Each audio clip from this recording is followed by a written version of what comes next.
ஆரம்பிச்சுவாங்களா? அன்பான சோழர் சோழர்களே, உங்கள் அனைவருக்கும் அன்பின் வாழ்த்துக்கள். எல்லாம் நல்லா இருக்கீங்களா? எல்லாம் நல்லா இருக்கீங்களா? ஹாப்பியாக இருக்கீங்க இல்லையா? ரொம்ப சந்தோஷம். ஆரம்பிச்சுலாங்களா? சரி. கிறிஸ்து இயேசுவுக்குள் மிகவும் அன்பாய் அழைக்கப்பட்ட அன்புக்குரிய சகோதர சகோதரி, உங்கள் யாவருக்கும் நம்முடைய பரம்பிதாவாகிய யெகோவா தேவனுடைய நாமத்தினாலும் நமது ஆண்டவராகிய இயேசு கிறிஸ்துவனுடைய நாமத்தினாலும் கிருபையும் சத்தியமும் நாம் அனைவரோடு இருந்து வழிநடத்தும்படியாக இந்த வேலைகளை வேண்டிக்கொண்டு, நம்முடைய வாழ்நாட்டிலே தேவன் ஒரு நாளை கூட்டி கொடுத்து இதோ இந்த இடத்துல சகோதர சகோதரர் ஒன்று கூடி தேவனை மேம்படுத்தும்படியாக தேவன் கிருபை செய்திருக்கிறார். கடந்த நாட்கள் முழுவதும் நம்மை கண்ணியமோடு காத்து இந்த நிமிடம் வரையில் நம்முடைய சுகத்தோடு பலத்தோடு ஜீவனோடு காப்பாற்றி வந்ததற்காகவும் இந்த வேலையிலே ஜெயிக்கிறோம். இப்பொழுது கூட இந்த வாரத்தில் முதல் நாள் காலை வேளையிலே நாம் ஆராதனைக்காக தெரிந்து கொள்ளப்பட்ட பாடல் எண் 53, பாடல் எண் 53, அனாதி தேவன் என் அடைக்கலம் என்ற பாடலை நாம் அனைவரும் சேர்ந்து பாடுவோம். பாடல் பின்பு நம்முடைய அன்பு சகோதரர் நித்தின் அவர்கள் நமது மத்தியில் ஜெபம் செய்வார்.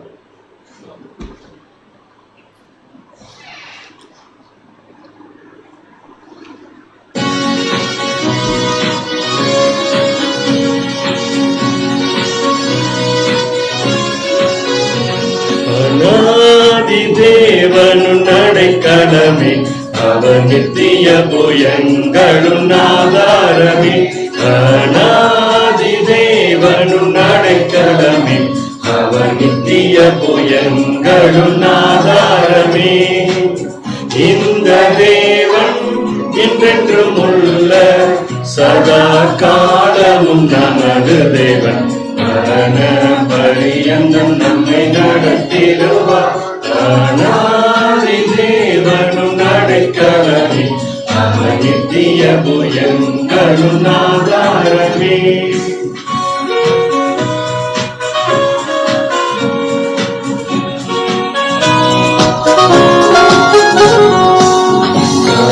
தாரே எடுத்து கொண்டார் தூய தேவன்பே. தாரே எடுத்து கொண்டார் தூய தேவன்பே. இவனாந்திரத்தில் நயம் காட்டி உன்னை இனிதாய் வருந்தி அழைத்தார். இவனாந்திரத்தில் நயம் காட்டி உன்னை இனிதாய் வருந்தி அழைத்தார். இந்த தேவன் என்றென்றும் உள்ள சதா காலம் நமது தேவன். மரண பரியந்தம் நம்மை நடத்திடுவார். அநாதி தேவனும் நடைக்கலமே, அவர் நித்திய புயங்களும் ஆதாரமே. அநாதி தேவனும் நடைக்கலமே, அவர் நித்திய புயங்களும் ஆதாரமே.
ஜெபம் செய்வோம். தாம் ஒருவராய் சாவாமை உள்ளவரும் ஒருவரும் சேரக்கூடாத ஒளியில வாசம் பண்ணுகிறதான எங்கள் யாவே என்னும் திருநாமம் கொண்டுள்ள ஒன்றான பரம தகப்பனே, தேவரீர் உம்முடைய மிகுந்த இரக்கங்களினாலும் கிருபையினாலும் தகப்பனே, நாங்கள் இதுகாரும் உயிரோடு காக்கப்பட்டு இந்த ஒரு நாளிலும் கூட தகப்பனே நாங்கள் சகோதரர்களாகவும் சகோதரிகளாகவும் உமது மேலான சத்தியத்தை கேட்க நீர் கொடுத்த இந்த ஒரு நல்ல நாளுக்காக கூட மீண்டும் மீண்டுமாக எங்கள் ஆண்டவராக இயேசு கிறிஸ்து மூலமாகவே நாங்கள் கோடான கொடி நன்றிகளை தெரிவிக்கிறோம் அப்பா. தேவரீர் இந்த உலகத்தில் விசேஷித்த வண்ணமாக ஒவ்வொரு நாள்தோறும் எங்களுக்கு சத்தியத்தை கொடுத்து உமது நீதியின் பாதையிலே எங்களை வழிநடத்தி வருகிற தகப்பனே. இருந்த போதிலும் தகப்பனே நாங்கள் அநேக காரியங்களில் தவறுதல் செய்கிறோம்.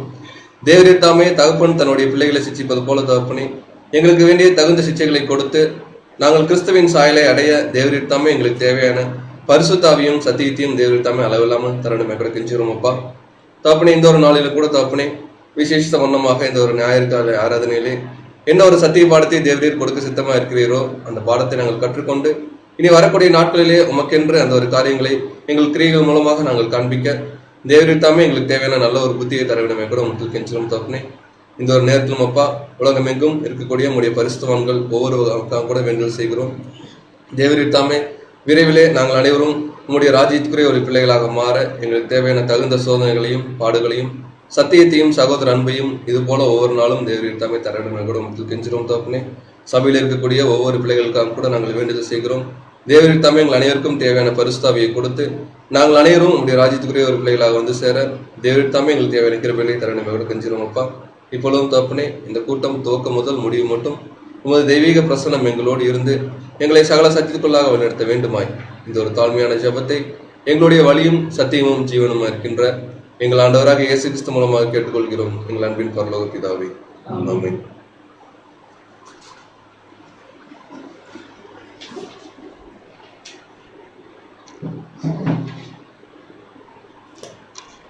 இன்றைய நாளுக்குரிய விசுவாச பிரமாணத்தை நம்முடைய அன்பு சகோதரர் வினோத் பாபு அவர்கள் வாசிக்கிறார்.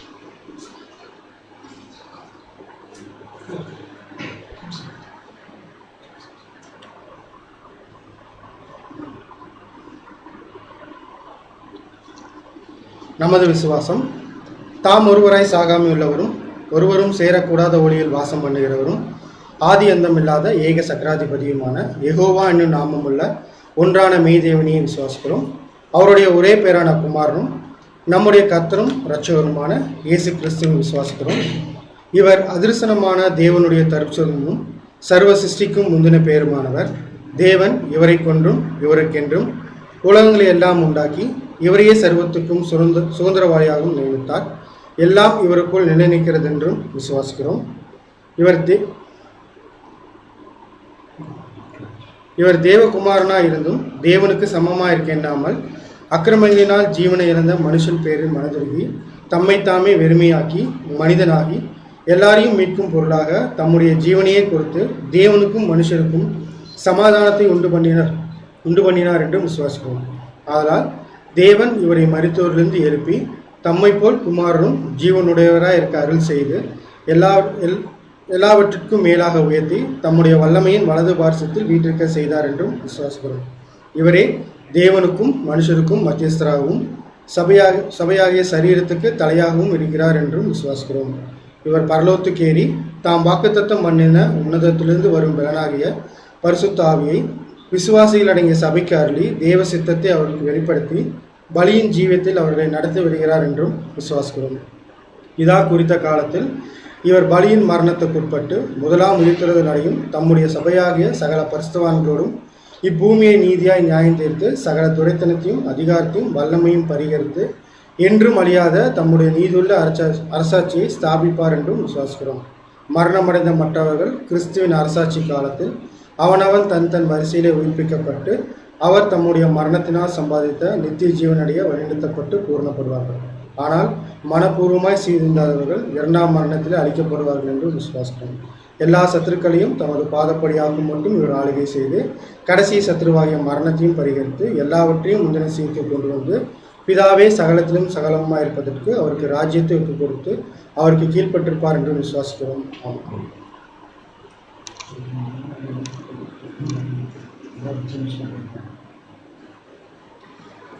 சகோதரர்கள் அனைவரும் அமரும்.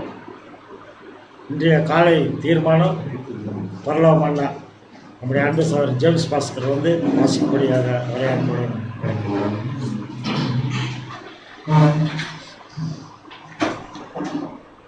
இன்றைய நாளுக்குரிய காலை தீர்மானம் நான் மனுஷர் பாஷைகளையும் தூதர் பாஷைகளையும் பேசினாலும் அன்பு எனக்கு இராவிட்டால் சத்தமிடுகிற விண்கலம் போலவும் ஓசையிடுகிற கைத்தாளம் போலவும் இருப்பேன். நான் தீர்க்க தரிசன வரத்தை உடையவனாயிருந்து சகல ரகசியங்களையும் சகல அறிவையும் அறிந்தாலும் மலைகளை பெருக்கத்தக்கதாக சகல விசுவாசம் உள்ளவனாய் இருந்தாலும் அன்பு எனக்கு இராவிட்டால் நான் ஒன்றுமில்லை. எனக்கு உண்டான யாவற்றையும் நான் அன்னதானம் பண்ணினாலும் என் சரீரத்தை சுட்டரிக்கப்படுவதற்கு கொடுத்தாலும் அன்பு எனக்கு இராவிட்டால் எனக்கு பிரயோஜனம் ஒன்றுமில்லை. அன்பு நீடிய சாந்தமும் தயவும் உள்ளது. அன்புக்கு பொறாமை இல்லை. அன்பு தன்னை புகழாது, இருமாப்பாயிராது, அயோக்கியமானதை செய்யாது, தற்பொழிவை நாடாது, சினமடையாது, தீங்கு நினையாது, அநியாயத்தில் சந்தோஷப்படாமல் சத்தியத்தில் சந்தோஷப்படும், சகலத்தையும் தாங்கும், சகலத்தையும் விசுவாசிக்கும், சகலத்தையும் நம்பும், சகலத்தையும் சகிக்கும். அன்பு ஒரு காலம் ஒழியாது. தீர்க்க தரிசனங்களானாலும் ஒளிந்து போம், அந்நிய பாஷைகளானாலும் ஓய்ந்து போம், அறிவானாலும் ஒளிந்து போம். நம்முடைய அறிவு குறைவுள்ளது, நாம் தீர்க்க தரிசனம் சொல்லுதல் குறைவுள்ளது. நிறைவானது வரும்போது குறைவானது ஒளிந்து போம். நான் குழந்தையாய் இருந்தபோது குழந்தையைப் போல பேசினேன், குழந்தையைப் போல சிந்தித்தேன், குழந்தையைப் போல யோசித்தேன். நான் புருஷனான போதோ குழந்தைக்கு ஏற்றவைகளை ஒழித்து விட்டேன். இப்போது கண்ணாடியிலே நிழலாட்டமாய் பார்க்கிறோம், அப்பொழுது முகமுகமாய் பார்ப்போம். இப்பொழுது நான் குறைந்த அறிவுள்ளவன், அப்பொழுது நான் அறியப்பட்டிருக்கிறபடி அறிந்து கொள்வேன். இப்போது விசுவாசம், நம்பிக்கை, அன்பு இம்மூன்றும் நிலைத்திருக்கிறது. இவைகளில் அன்பே பெரியது. இன்றைய நாளுக்குரிய பரலோக மன்னாவை நாம் வாசிக்க கேட்போம்.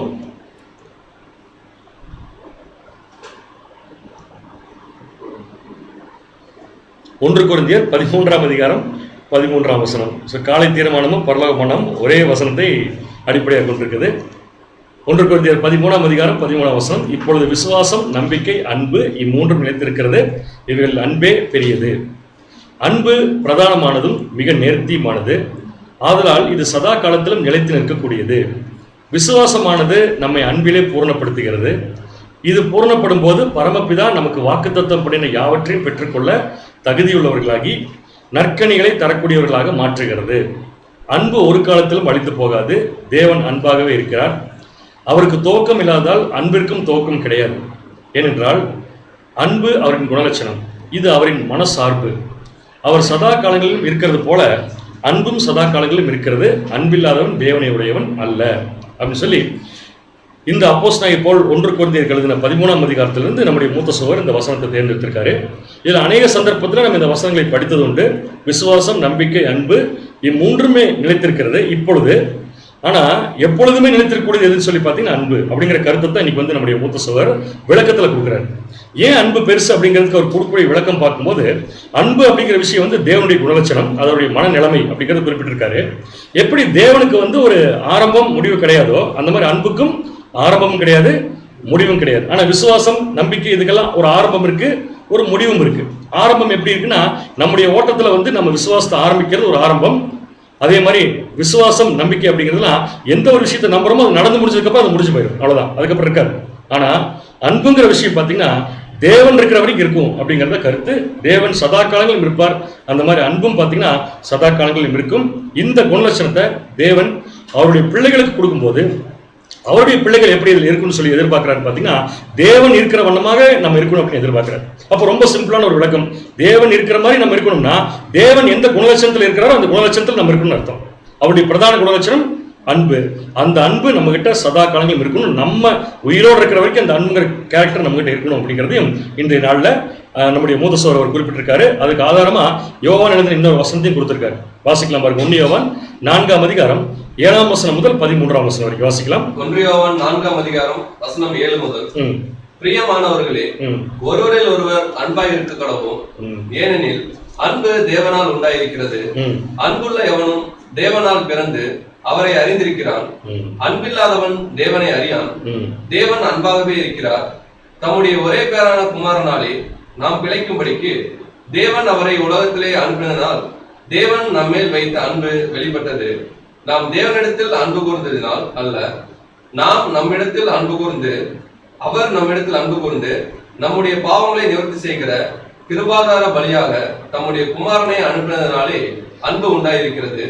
பிரியமானவர்களே, தேவன் இவ்விதமாய் நம்மிடத்தில் அன்பு கூர்ந்திருக்க நாமும் ஒருவரிடத்தில் ஒருவர் அன்பு கூற கடனாளியா இருக்கிறோம். தேவனை ஒருவரும் ஒருபோதும் கண்டதில்லை. நாம் ஒருவரிடத்தில் ஒருவர் அன்பு கூர்ந்தால் தேவன் நமக்குள் நிலைத்திருக்கிறார். அவருடைய அன்பும் நமக்குள் பூரணப்படும். அவர் தம்முடைய ஆவியில் நமக்கு தந்தருளினாலே நாம் அவரிலும் அவர் நம்மிலும் நிலைத்திருக்கிறதை அறிந்திருக்கிறோம். அன்பான சகோதர சகோதரிகளே, யோவான் எழுதின இந்த கான்செப்டும் பார்த்தீங்கன்னா தேவனுடைய பிரதான குணலட்சணம் தான் இந்த அன்பு. அந்த குணலட்சணம் தேவன் கிட்ட இருக்கிற 4 குணலட்சணங்கள்ல ஒரு முக்கியமான குணலட்சணம். அந்த குணலட்சணம் இருக்கிறதுனால தான் தேவன் மற்ற எல்லா குணலட்சணங்களையும் செயல்படுத்துறார் அப்படிங்கிறத குறிப்பிட்டிருக்கிறார். அதுல விசேஷமா பார்த்தீங்கன்னா நம்முடைய பாவங்கள் மன்னிக்கப்படுறதுக்கு முக்கியமான காரணம் என்னன்னு சொல்றாரு பார்த்தீங்கன்னா தேவன் நம்ம மீது வைத்த அன்பு அப்படிங்கிறத குறிப்பிடுறாரு. தேவன் நம்ம மீது வைத்த அன்பை எப்படி அவர் செயல்படுத்தி காமிச்சிருக்காரு அப்படின்னு சொல்லி பார்த்தீங்கன்னா வேற எந்த வழியிலும் இல்லை, தன்னுடைய குமாரனே நமக்காக என்ன பண்ணியிருக்காருன்னா பலியா கொடுத்திருக்காரு. இதுதான் கிரேட்டஸ்ட் லவ். அதாவது இந்த உலகத்துல தன்னுடைய மகனை மற்றவங்களுக்காக கொடுக்குற அன்பு. அந்த அன்பை நமக்கு கொடுத்ததுனால இப்ப நாம என்ன அன்பை தேவனுக்கு கொடுக்கணும் அப்படிங்கறத அவர் சொல்லும் போது, நாம் தேவனுக்கு திருப்பி அன்பு செலுத்துறது இல்ல, நம்ம அன்பு யார்கிட்ட செலுத்தணும்னு சொல்லி பார்த்தீங்கன்னா கூட இருக்கக்கூடிய சகோதரர்கிட்ட ஒருவர் நாம் அன்பு கூற கடவோம். அந்த அன்பு பூரணப்பட்டிருந்தா அது தேவன் வச்சிருக்கிற அன்புக்கு ஈக்குவல் அப்படின்னு சொல்லி யோவான் இன்னைக்கு குறிப்பிட்டிருக்கார். நம்முடைய மூத்த சகோதரரும் இன்னைக்கு இந்த கருத்தை எடுத்து நம்ம சொன்னதுனால அன்போட எல்லா காரியங்களையும் நாம் ஒழுக்கத்தோடு செய்ய கடவோம். தேவன் தாமே நம்ம அனைவரையும் ஆசீர்வதிப்பாராக.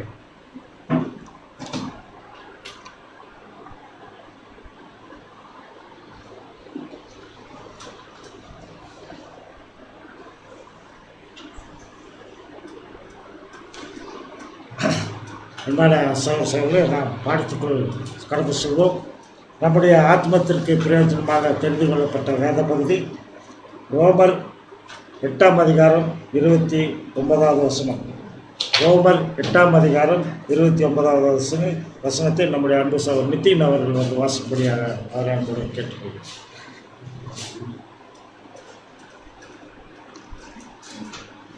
இன்றைய நாளுக்கு உண்டான வேத வாசிப்பு ரோமர் 8ஆம் அதிகாரம் 29வது வசனம்.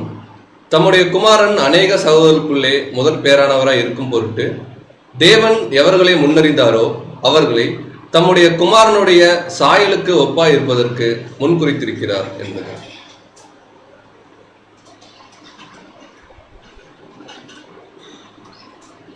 வாசிக்கப்பட்ட வேத பகுதியிலிருந்து எலிசா தீர்க்கதரிசி என்ற தலைப்பில் நம்முடைய அன்பு சகோதரர் கார்த்திகேயன் அவர்கள் தூது கொடுப்பார்கள். அவர் எடுத்துக்கொண்ட தலைப்பு எலிசா தீர்க்கதரிசி.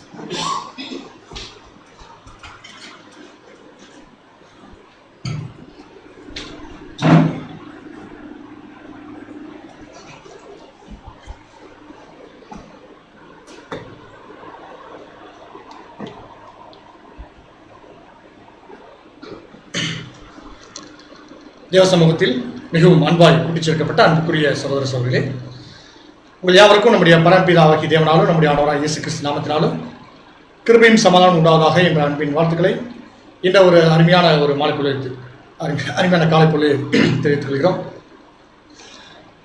அது மாத்திரமல்ல, தேவனுடைய ஒரு உன்னதமான கிருபையினாலே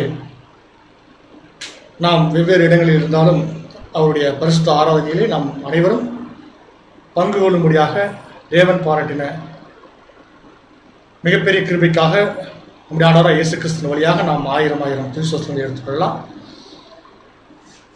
இன்றைய நாள் கூட நம்முடைய ஆத்மீக ஜீவியத்திற்கு பிரயோஜனமுள்ள வகையில் நாம் தியானிக்க இருக்கக்கூடிய ஒரு வேத பாடத்தினுடைய தலைப்பு நம்முடைய மூத்த சகோதரர் அறிவித்த வண்ணமாக எலிசா தீர்க்கதரிசி. இந்த பாடம் நம்ம எலிசா தீர்க்கதரிசியுடைய வாழ்க்கை காரியங்களை நம்ம இன்னைக்கு பாடமாக பார்க்க போகிறோம். ரொம்ப ஒரு எளிமையான பாடம் தாங்க. எப்பவும் நம்ம பாடத்தினுடைய ஆரம்பத்தை சொல்கிறது தான் இப்போவும் நான் சொல்கிறோம். ரொம்ப இது எளிமையான பாடம் தான். படித்து புரிந்து கொள்வதற்கு மிகவும் எளிமையான பாடம். எப்படி பார்க்க போகிறோம் அப்படின்னு சொல்லி பார்த்தீங்கன்னா, தேவனுடைய ஒரு தெய்வீக திட்டத்தில் அநேக காரியங்கள் அவருடைய திட்டத்தை விளக்குறதுக்காக அவர் என்ன பண்ணுறாரு அப்படின்னு சொல்லி கவனிச்சு பார்த்தீங்கன்னா, பின்னாடி நடக்கக்கூடிய காரியங்கள் எல்லாத்தையும் முன்னாடியே அவருடைய பிள்ளைகளுக்கு சொல்லிடுறாருங்க. தேவன் எந்த ஒரு விஷயத்தையும் தங்களுடைய பிள்ளைகளுக்கு சொல்லாமல் செய்யறதில்லை அப்படிங்கிறத நம்ம தெரிஞ்சு வச்சுக்கிறோம் இல்லைங்களா? இப்போ எந்த அடிப்படையில் தேவன் எல்லா காரியத்தையும் முன்னறிவிச்சிடுறாரு அப்படின்னா, தீர்க்கதரிசனங்கள் வாயில்ல தீர்க்கதரிசனங்கள் மூலமா சொல்லிடுறாங்க. அநேக நிழல் பொருள் அடிப்படையில் அநேக காரியங்களை முன்னாடி சொல்லிடுறாங்க. பின்னாடி நடக்கக்கூடிய ஒரு சம்பவத்துக்கு முன்னாடி ஒரு நிழலா ஒரு சில காரியங்கள் நடந்துறதை பார்த்தோம். அந்த அடிப்படையில் தான் நம்ம இந்த பாடத்தை பார்க்க போறோம். தீர்க்கதரிசன அடிப்படையில் அல்ல, மாறா நிழல் பொருள் சொல்லலாம். அதுல ரொம்ப விசேஷமா இந்த எலிசா தீர்க்கதரிசியுடைய வாழ்க்கை பின்னாடி வரக்கூடிய நம்முடைய ஆண்டவராய் இயேசு கிறிஸ்துடைய வாழ்க்கையோடு அப்படியே ஒத்து இருக்கிறத நம்ம கவனிக்கிறோம். அநேக விஷயங்கள்ல எலிசா தீர்க்கதரிசியுடைய வாழ்க்கையும் நம்முடைய ஆண்டவராய் இயேசு கிறிஸ்துடைய வாழ்க்கை, அதாவது ஊழிய வாழ்க்கை, அவங்களுடைய ஊழியம் ஒரே மாதிரியே இருக்கக்கூடிய ஒரு காரியங்களை பார்க்கணும். Similarities between Jesus Christ and Elisha தீர்க்கதரிசி. இந்த ஒற்றுமைகளை குறித்து வாசிக்கும் போது அநேகமா இந்த காரியங்கள் எல்லாம் படித்த சகோதர சகோதரிகளுக்கு இது ரொம்ப நம்ம இன்னைக்கு பார்க்கக்கூடிய காரியங்கள் எல்லாம் ரொம்ப ஒரு பரிச்சயமான வசன பகுதியில் தான். நம்ம புதுசா எதுவும் நம்ம கண்டுபிடிச்செல்லாம் படிக்க போறது இல்லைங்க. அநேக முறை நம்ம படித்த விஷயங்கள் தான். ஆனால் ஒரு நுணுக்கமான சில காரியங்களை இதுக்குள்ளே இருக்கிறத நம்ம கவனிக்கணும். தேவனுடைய பிள்ளைகளுக்கு தேவன் கொடுக்கக்கூடிய அளவில்லாத சத்தியங்கள்ல அந்த மகத்துவத்தை நம்ம பார்க்கும் பொழுது அதை உணரணும். எப்படி ஃபீல் பண்ணணும் அப்படின்னு சொல்லி பார்த்தீங்கன்னா, இது எனக்கு தேவன் இன்னைக்கு வெளிப்படுத்துகிறார். இவ்வளோ விஷயங்கள், மறைக்கப்பட்டிருக்கிற ரகசியங்கள் இன்னைக்கு வெளியரங்கமாயிட்டு இருக்குது. அதில் அநேக காரியங்கள் நம்ம பார்த்துட்டு இருக்கோம்.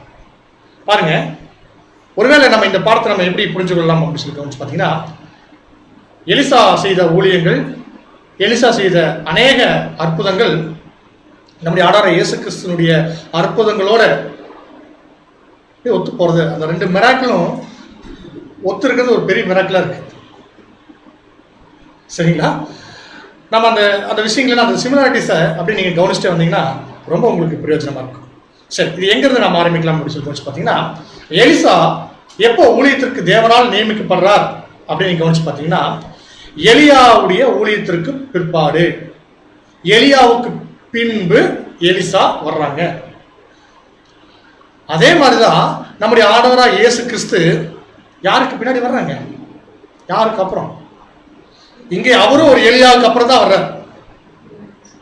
தீர்க்கதரிசனம் சொல்லப்பட்டிருக்குது. எப்படி அப்படி சொல்லி கவனிச்சு பார்த்தீங்கன்னா, எலியா முந்தி வர வேண்டும். எலியா முந்தி வர வேண்டும் அப்படின்னா யாருக்கு முந்தி வர வேண்டும்? எலியா முதல்ல வரணுங்க. அதான் அந்த வசனம் சொல்லுது. எலியா முதல்ல வரணும்னா யாருக்கு முதல்ல வரணும்? யாருக்கு முன்னாடி வரணும்? நம்முடைய ஆண்டவராகிய இயேசு கிறிஸ்துக்கு முன்னாடி எலியா வந்திருக்கணும். சரிங்க, அப்ப எலியா வந்தாச்சா அப்படிங்கிறதுல ஒரு டிஸ்கஷன் போகுதுங்க. நம்முடைய ஆண்டவராகிய இயேசு கிறிஸ்து இடத்துல சீசர்கள் கேட்கிறாங்க. அப்போ நம்முடைய ஆண்டவர் கொடுக்குறாரு, பதில் கொடுக்குறாரு, எலியா வந்தாச்சு, எலியா வந்தாச்சு அப்படின்னு சொல்றாங்க. ஒரு வசன பகுதியை நம்ம வாசிக்கலாம். மத்தேயு எழுதின சுவிசேஷம் 11ஆம் அதிகாரம் 14வது வசனம் 15வது வசனம்.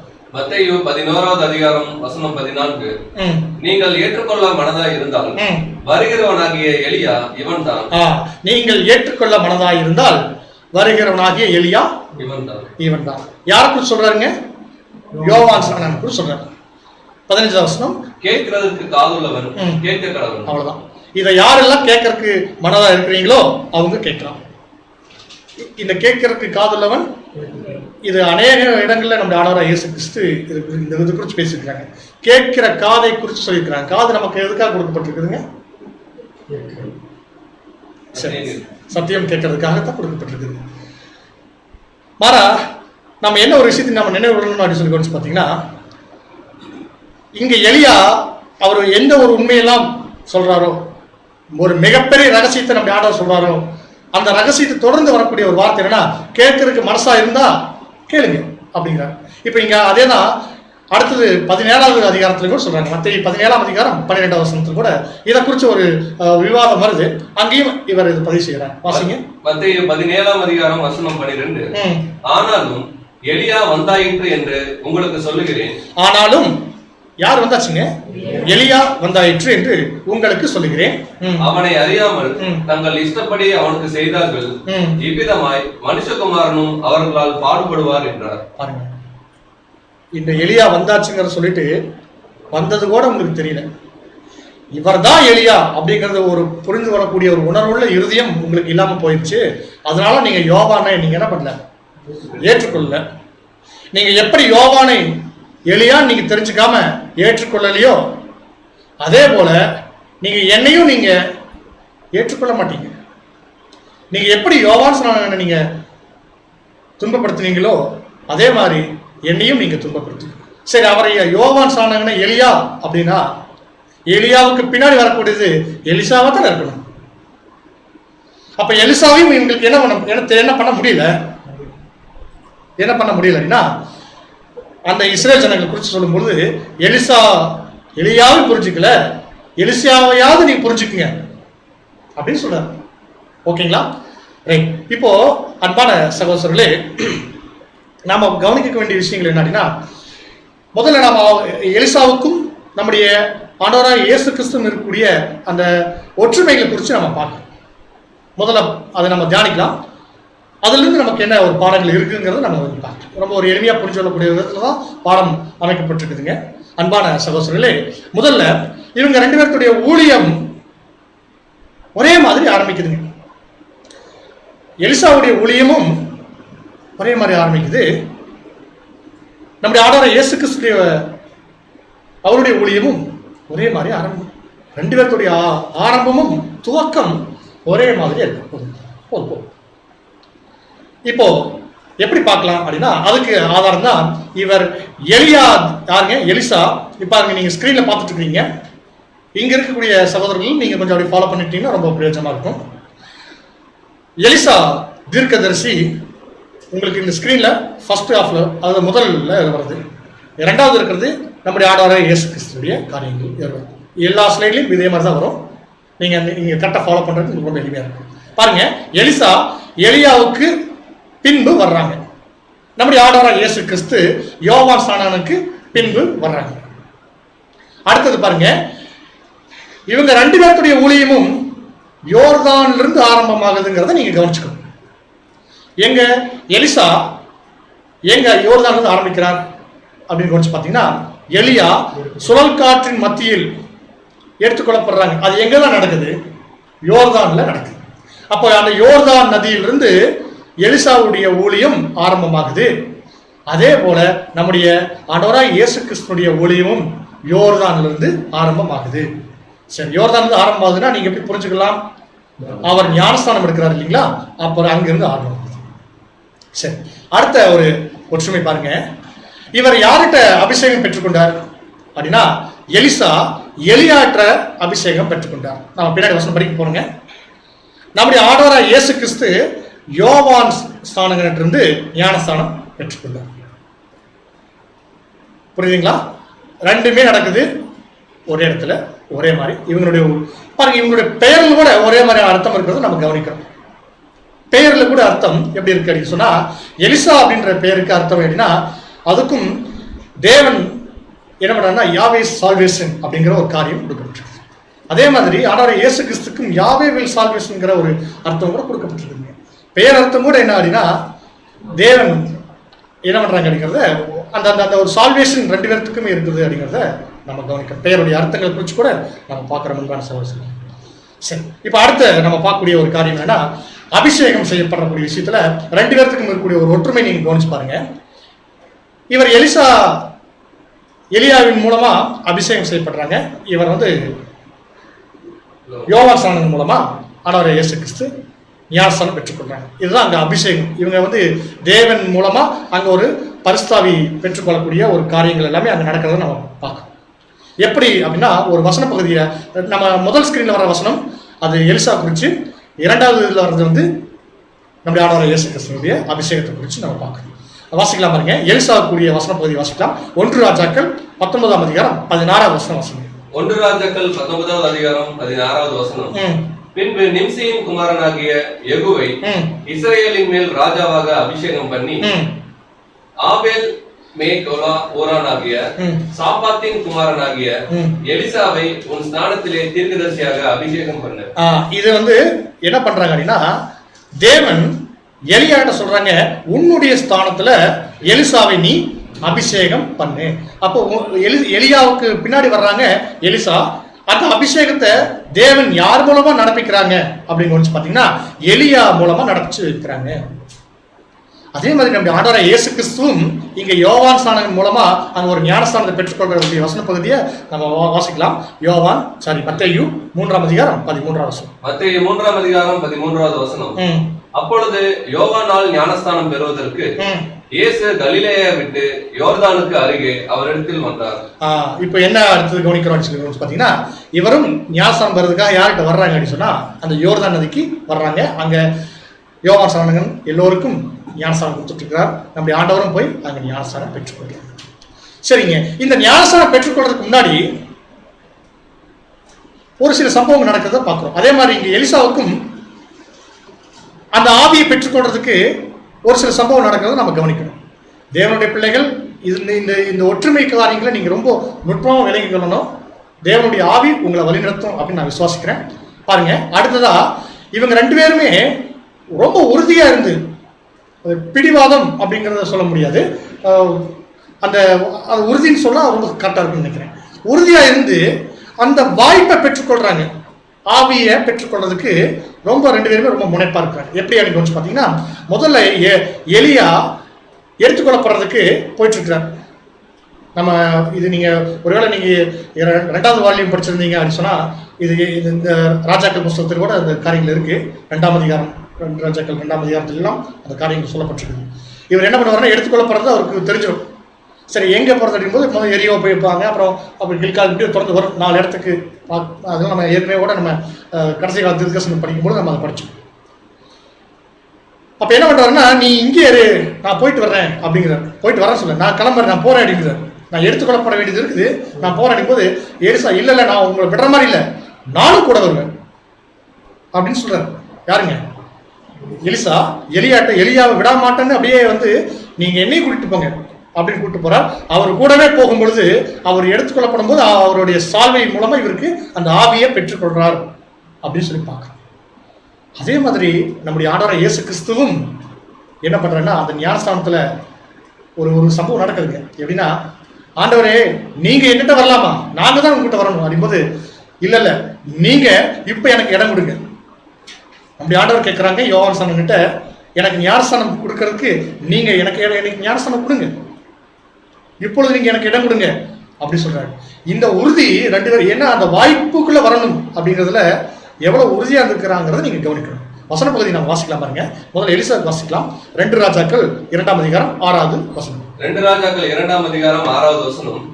பின்பு எலியா அவனை நோக்கி, நீ இங்கே இரு, கர்த்தர் என்னை யோர்தானுக்கு அனுப்புகிறார் என்றான். நான் யோர்தானுக்கு போறேன், நீ இங்கே இருந்தார். யாருங்க? எலியா எலிசா சொல்றாங்க. வாசிங்க. அதற்கு அவன், நான் உம்மை விடுகிறதில்லை என்று. நான் உம்மை விடுகிறதில்லை. ஏன்? இவர் எலியாவை விட்டுட்டா என்ன பண்ண முடியாது. அந்த அவர் எடுத்துக்கொள்ள விஷயத்திலிருந்து இவருக்கு ஒரு ஆவியை இவர் பெற்றுக்கொள்ள முடியாது அப்படிங்கிற காரியத்தை பார்க்கலாம். தொடர்ந்து வாசிங்க. நான் உம்மை விடுகிறதில்லை என்று கர்த்தருடைய ஜீவனையும் உம்முடைய ஜீவனையும் கொண்டு சொல்லுகிறேன் என்றான். அப்படியே இருவரும் போனார்கள். சரி, ஓகே. இவருடைய உறுதித்தன்மை பார்த்துட்டு சரி வா அப்படின்னு சொல்லிட்டு 2 பேருமே போறாங்க. அதே மாதிரி அங்க போய் என்ன ஆகுதுன்னா, எலியா எடுத்துக்கொள்ளப்படும் போது அந்த சால்வை விழுகுது.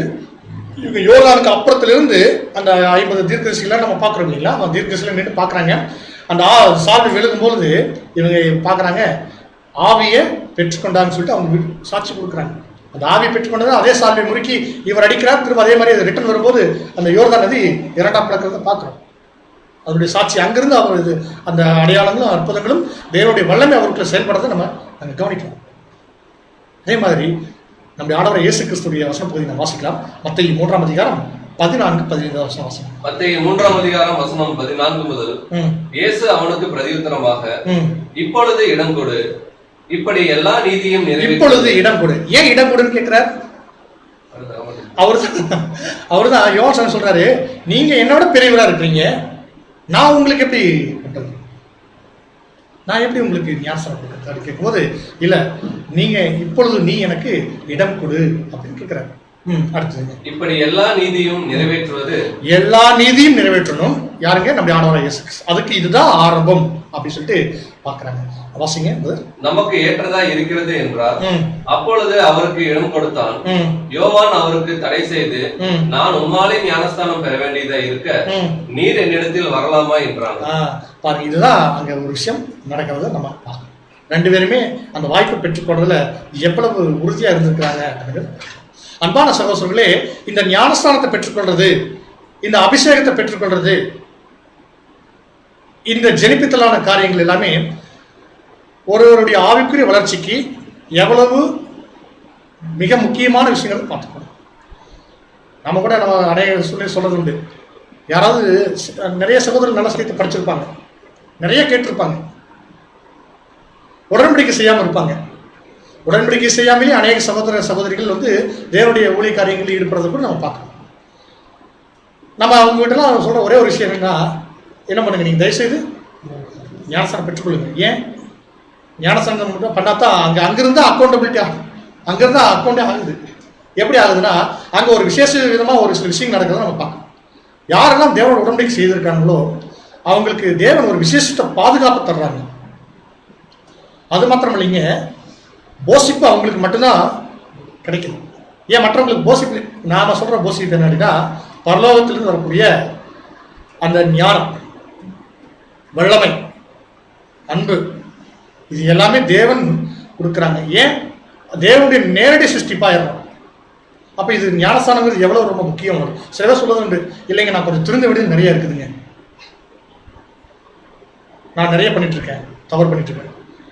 எல்லாருமே திருந்திட்டு தான். அது திருந்துறதல்ல. இங்க நீங்க தேவன் சொல்றாங்க, நீ நம்முடைய ஆண்டவராகிய இயேசு கிறிஸ்துவின் தேவனை விசுவாசித்தால் போதும், நீங்க விசுவாச நிமித்தமா நீங்க நீதிமானாக்கப்படுறீங்க. இது கிரியை நிமித்தமா வாங்குறதுல, கிருபை நிமித்தமா வர்றதுதான் இந்த காரியம். சரிங்களா? அதுதான் நம்ம இது ஞானஸ்தானம் ஒருவருடைய ஆவிக்குரிய வளர்ச்சிக்கு, ஆவிக்குரிய வாழ்க்கையுடைய ஆரம்பமா இருக்குதுங்கிறத நம்ம பார்க்கிறோம். அப்படிப்பட்ட ஒரு ஆரம்பம் இந்த இருவருக்கும் ஒரே மாதிரி இருக்கிறத நம்ம கவனிக்கலாம். சரிங்க, அடுத்தது பாருங்க, இது மட்டும் இல்ல, அவங்க செய்த அநேக விஷயங்கள், அதுல முக்கியமா அந்த பரிசுத்தாவை பெற்றுக்கொள்றது கூட நம்ம பார்த்தோம் இல்லைங்களா? அதுவும் அதே மாதிரி தான். இவர் அந்த சால்வை விழுகும்போது அங்க விட்னஸ் பண்றத பார்க்கிறோம். அங்க அதே மாதிரி அந்த தீர்க்கசில இருந்து பார்க்குறாங்க. நம்முடைய ஆண்டவர் இயேசு கிறிஸ்துவும் அங்கிருந்து ஞானஸ்தானம் பெற்று கரையேறணுன்னே அந்த பரிசுத்தாவி இறங்குதுங்க, புறாவை போல இறங்குதுங்க. இவர் என் நேசகுமாரன், இவரில் நான் பிரியமாய் இருக்கிறேன் அப்படின்னா, இந்த சாட்சி கொடுக்கறது நார்மலா மற்ற எல்லாருக்கும் வராது. யாரெல்லாம் ஞானஸ்தானம் பெற்று தேவனுடைய ஆவியை பெற்றுக்கொள்றாங்களோ அவங்களுக்கு இது கிடைக்குது அப்படிங்கிறத நம்ம பார்க்குறோம். அதற்கு ஒரு சாட்சி தான் இந்த ஆவி இல்லாம தேவனுக்கு பிரியமா ஊழியம் செய்ய முடியாதா அப்படின்னா, தேவனுடைய ஊழியத்தை செய்யறதுக்கு இது ரொம்ப முக்கியமான விஷயம். இந்த ஆவி பெற்றுக்கொண்டு ஞானஸ்தானம் எடுத்து செய்யும் பொழுது முழு நம்ம செய்யக்கூடிய எல்லா காரியங்களும் அது தேவனுடைய நாமத்துக்கு மகிமையா இருக்குது. தேவனுடைய நாமத்தை தான் மகிமைப்படுத்தும். மாறா நாம தனிப்பட்ட முறையில் செய்யக்கூடிய எல்லா காரியங்களும் அது நம்மளை தான் மகிமைப்படுத்தும். நம்மளை மகிமைப்படுத்தக்கூடிய எந்த விஷயமும் அது பரலோகம் கொண்டு சேர்க்காது நம்மளுக்கு. அதை நம்ம புரிஞ்சுக்கணும். சரிங்களா?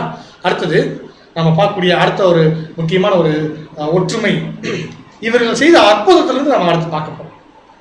பாருங்க, எலிசா தண்ணீரிலிருந்து ஒரு சில அற்புதம் பண்றாங்க. அதே மாதிரி நம்முடைய ஆண்டவர் இயேசு கிறிஸ்துவும் தண்ணீரை கொண்டு ஒரு சில அற்புதங்கள் பண்றாங்க. என்ன? நம்ம அநேக முறை நமக்கு தெரிஞ்ச நல்லா பரிச்சயமான ஒரு காரியம் தான். எலிசா பண்றாங்க, தண்ணீரை எண்ணெயா மாற்றாங்க. எப்படி? ஒரு ஒரு பாத்திரம், காலி பாத்திரத்தை வச்சு, அந்த காட்சி நமக்கு தெரியும். ஒரு ஒரு ஏழை விதவை, அந்த ஃபேமிலி ரொம்ப ஒரு பூவர் ஃபேமிலி, அவங்களுக்கு பிழைப்புக்கே வழியேற்று இருக்கும்போது எல்லாமே அடிமையா குத்தரமையா போகக்கூடிய சூழ்நிலை வருது.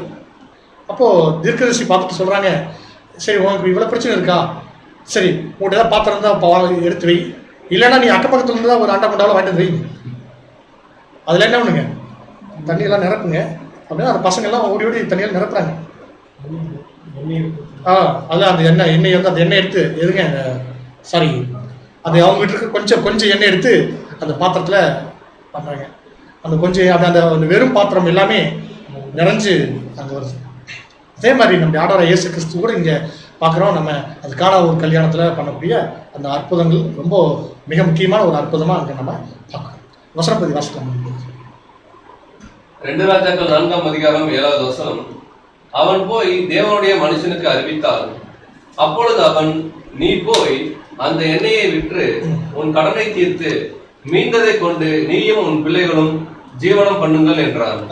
இவங்க பாருங்க, எதுவுமே இல்லாம இவர் என்ன பண்றாருன்னா இந்த அற்புதத்தை அவர் செய்யறாரு. சாதாரணமா ஒரு இது மூலமா ஒரு குடும்பம் பிழைக்குது. நம்ம நிழல்ல அப்படித்தான் பார்க்குறோம். நம்முடைய ஆண்டவராக இயேசு கிறிஸ்து என்ன பண்றாங்க அப்படின்னா, ஒரு முறை ஒரு திருமணத்துக்கு போறாங்க, கானா ஒரு கல்யாணத்துக்கு. கானா ஒரு நடக்கிற கல்யாணம். நம்ம இந்த காரியங்கள்லாம் நம்ம தியானிக்கும் பொழுதுதான் திருமணம் எல்லோருக்கும் கனமுள்ளதா இருக்குது அப்படிங்கிறதுக்கு நம்முடைய அரசர் கோட் பண்றாங்க. நம்முடைய ஆண்டவரே ஒரு கல்யாணத்துக்கு போயிருக்காருங்க. சரி, எல்லோரும் கட்டாயம் திருமணம் செய்யணுமா அப்படின்னா அது அவங்களுக்கு விருப்பம். ஏன்னா நம்முடைய ஆண்டவர் திருமணம் செய்யல. திருமணத்துக்கு போகலாம், திருமணம் செய்யலாம். இது ரசூல் சொல்லும்போது அது அவருடைய ரைட்டிங் ஸ்டைலில் ரொம்ப இன்னும் அழகா இருக்கு. பாருங்க, இதை தொடர்ந்து இன்னொரு விஷயம் கூட சொல்றாங்க. இந்த குழந்தை பெற்றுக்கொள்ளக்கூடிய விஷயத்துக்கு சொல்லும்போது அதுவும் அவங்களுடைய திராணிக்கு தான், அவங்களுடைய பிரியம் தான். அவங்களால ஓட முடியும் அப்படின்னு செஞ்சுக்கலாம். அவர் சொல்றாங்க, சரி பிரதர் நீங்க இல்லை, I love children without any responsibility அடிக்கும். எனக்கு குழந்தைகள் ரொம்ப பிடிக்கும், ஆனால் எந்த விதமான அதாவது இது தனக்கு அப்படிங்கும்போது அவர் என்ன ஒரு விஷயத்தை அங்கே முன்வைக்கிறாருன்னா, எனக்கு ஓட்டங்கள் என்னுடைய ஓட்டத்துக்கு தடையாக இருக்கக்கூடிய இது இந்த பாடத்துக்கு சம்மந்தமில்லாத விஷயமா இருந்தாலும் நமக்கு ரொம்ப பிரயோஜனமுள்ள விஷயமா இருக்கிறதுனால இது நீங்கள் ஆட் பண்ணிக்கிற பாயிண்ட். பாருங்க, வசனத்தை வாசிக்கலாம். யோவான் 2ஆம் அதிகாரம் 7-8 வசனங்கள். யோவான் 2ஆம் அதிகாரம் 7வது வசனம். இயேசு வேலைக்காரரை நோக்கி, ஜாடிகளிலே தண்ணீர் நிரப்புங்கள் என்றார். அவர்கள் அவைகளை நிறைய நிரப்பினார்கள். அவர் அவர்களை நோக்கி, நீங்கள் இப்பொழுது மொண்டு பந்தி விசாரிப்புக்காரனிடத்தில் கொண்டு போங்கள் என்றார். அவர்கள் கொண்டு போனார்கள். எங்க கொண்டு போனாங்க? பந்திக்கு. என்னாச்சு? ஒரு தண்ணி அங்கே திராட்சை ரசமா மாறுறத நம்ம கவனிக்கிறோம். இது அற்புதங்கள்ல இவங்க 2 பேர்த்துக்கும் ஒரு எதுவுமே இல்லாத இடத்துல கொண்டு வரக்கூடிய ஒரு விஷயம், ஒரு ஆசீர்வாதமான ஒரு விஷயத்த கொண்டு வருது. எண்ணெய் ஒரு ஆசீர்வாதத்தை அடையாளப்படுத்துது. அங்க திராட்சை ரசம் ஒரு ஆசீர்வாதத்தை அடையாளமா சொல்லுது. சரிங்களா? அது வெறுமனே தண்ணியா இருந்தா யாருக்காவது பிரயோஜனமா? இல்லை. அது திராட்சை ரசமா மாறும்போது இல்லை, எவ்வளவு பேருக்கு எவ்வளவு பிரயோஜனம் இருக்குங்கிறத அங்க நீங்க கவனிக்கக்கூடிய ஒரு விஷயமா இருக்குன்னு சொல்லிட்டு. அடுத்தது அன்பான சகோதரர்களே, இந்த சாப்பாடு எல்லாத்துக்கும் உணவு கொடுக்கறதுல ஒரு அற்புதம் செய்யறாங்க 2 பேருமே. 2 பேருமே ஒரே மாதிரியான விஷயங்கள். குறைவான ஒரு உணவை வச்சு கொஞ்சம் தான் பாருங்க, 20 அப்பம் தான்.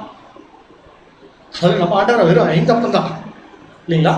அதை அநேகருக்கு அவங்க என்ன பண்றாங்க அப்படின்னா அங்க பங்கிட்டு கொடுக்குற ஒரு அற்புதத்தை செய்யறதை நம்ம பார்க்கணும். முதல்ல நம்ம எலிசா செய்த அந்த காரியங்களை பார்க்கும்போது வசனத்தை வாசிப்போம், பின்னாடி விளக்கம் வாசிக்கலாம். 2 ராஜாக்கள் 4ஆம் அதிகாரம் 43 வசனம். 2 ராஜாக்கள் 4ஆம் அதிகாரம் வசனம் 43 முதல். அதற்கு அவனுடைய பணிவிடைக்காரன், இதை நான் 100 பேருக்கு முன்வைப்பது எப்படி என்றான். பாருங்க, அந்த ஒருத்தர் வராரு, ஒரு வார்கோதுமை அப்பம் அது கொண்டு வருவார். அந்த மாவு வச்சு அது ஒரு அப்பம் செஞ்சு கொண்டு வருவாங்க. ஒரு 20 தான் இருக்கும். கரெக்டுங்களா? 20 தான் இருக்கும். அந்த 20 அப்பத்தை என்ன பண்ணுவாருன்னா, சரி எல்லாத்துக்கும் கொடு அப்படின்னு, எல்லாம் பசியா இருக்காங்க கூட. 20 எப்படி எல்லாத்துக்கும் 100 பேர்த்துக்கு எப்படி நான் கொடுக்குறது? இது ஒருத்தர் கூட பத்தாது அப்படிங்கிற மாதிரி அவர் சொல்லுவார். நீங்க எல்லாத்துக்கும் கொடுங்க, சாப்பிட்டு திருப்தி அடைஞ்சு மீதமா இருக்கும் அப்படிங்கறத அவங்க சொல்றாங்க, தீர்க்கதரிசி சொல்றாங்க. பிரதர் வசனத்தை கம்ப்ளீட் பண்ணுங்க. அதற்கு அவன், அதை ஜனங்களுக்கு சாப்பிட கொடு, சாப்பிட்ட பிற்பாடு இன்னும் மீதி உண்டாகும் என்று கர்த்தர் சொல்லுகிறார் என்றான். அப்பொழுது அவர்களுக்கு முன்பாக அதை வைத்தான். கர்த்தருடைய வார்த்தையின்படியே அவர்கள் சாப்பிட்டதும் இன்றி மீதமும் இருந்தது. அப்ப என்ன ஆயிடுச்சு பாத்தீங்கன்னா, அங்க கர்த்தரால் உரைக்கப்பட்டு எலிசா தீர்க்கதரிசி செய்யறாங்க. இந்த ஒரு அருமையான ஒரு அற்புதத்தை. அதே போலவே நம்ம ஆண்டவர் இயேசு கிறிஸ்துவும் அவருடைய ஊழியத்தை முடிச்சுட்டு எல்லாமே சப்ஜெக்ட்லாம் முடிஞ்சிச்சு.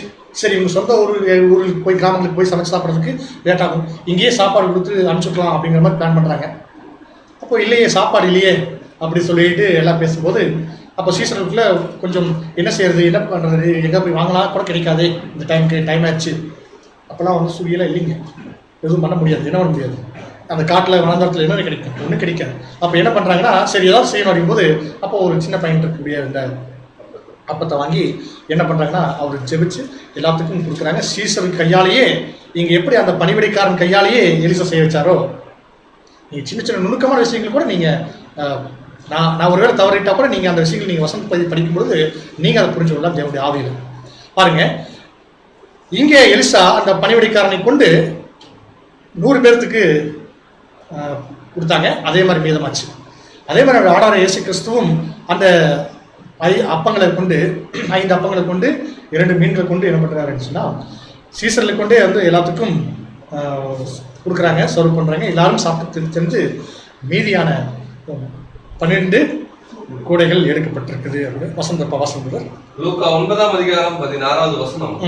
அப்பொழுது அவர் அந்த 5 அப்பங்களையும் அந்த 2 மீன்களையும் எடுத்து வானத்தை அண்ணார்ந்து பார்த்து அவைகளை ஆசீர்வதித்து பிட்டு ஜனங்களுக்கு முன்வைக்கும்படி சீஷர்களிடத்தில் கொடுத்தார். எல்லாரும் சாப்பிட்டு திருப்தி அடைந்தார்கள். மீதியான துணிக்கைகள் 12 கூடை நிறைய எடுக்கப்பட்டது. அந்த சிமிலாரிட்டி பாருங்க எவ்வளவு அருமையா பொருத்தமா இருக்குதுங்கிறத நீங்க கவனிப்பாங்க. அவ்வளவு ஒத்து இருக்குது, அவங்களுடைய செய்கைகள் அவங்களுடைய கிரியைகள் எல்லாமே ஒத்து இருக்குதுன்னு பாருங்க. சரி, அடுத்தது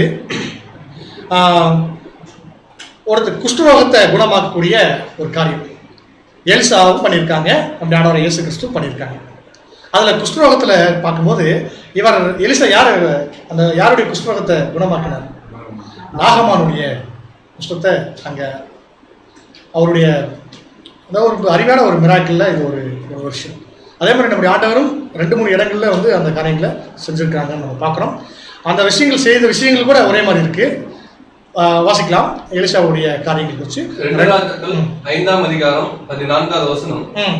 அப்பொழுது அவன் இறங்கி தேவனுடைய மனுஷன் வார்த்தையின்படியே யோர்தானில் 7 தரம் முழுகின போது அவன் மாம்சம் ஒரு சிறு பிள்ளையின் மாம்சத்தை போல மாறி அவன் சுத்தமானான்.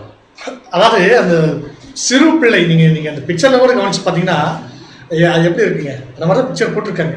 சிறு பிள்ளையின் மாமிசத்தை போல மாறிடுச்சு.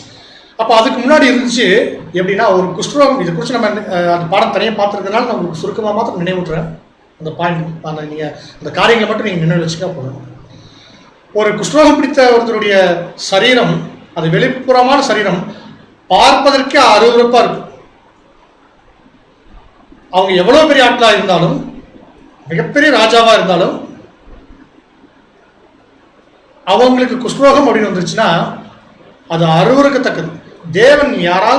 தேவன் விரும்பாத யாராவது காரியத்தை செஞ்சிருந்தாங்கன்னா, தேவன் அருவருக்கிற காரியம் செஞ்சாங்கன்னா, தேவன் அவர்களுக்கு கொடுக்கக்கூடிய பனிஷ்மெண்ட் என்னன்னா இந்த குஷ்டரோகம் தான். இதுதான் நம்ம பழைய ஏற்பாட்டு காலத்தில், பழைய ஏற்பாட்டில் அநேக இடத்துல நம்ம இது வாசிக்கிறோம்.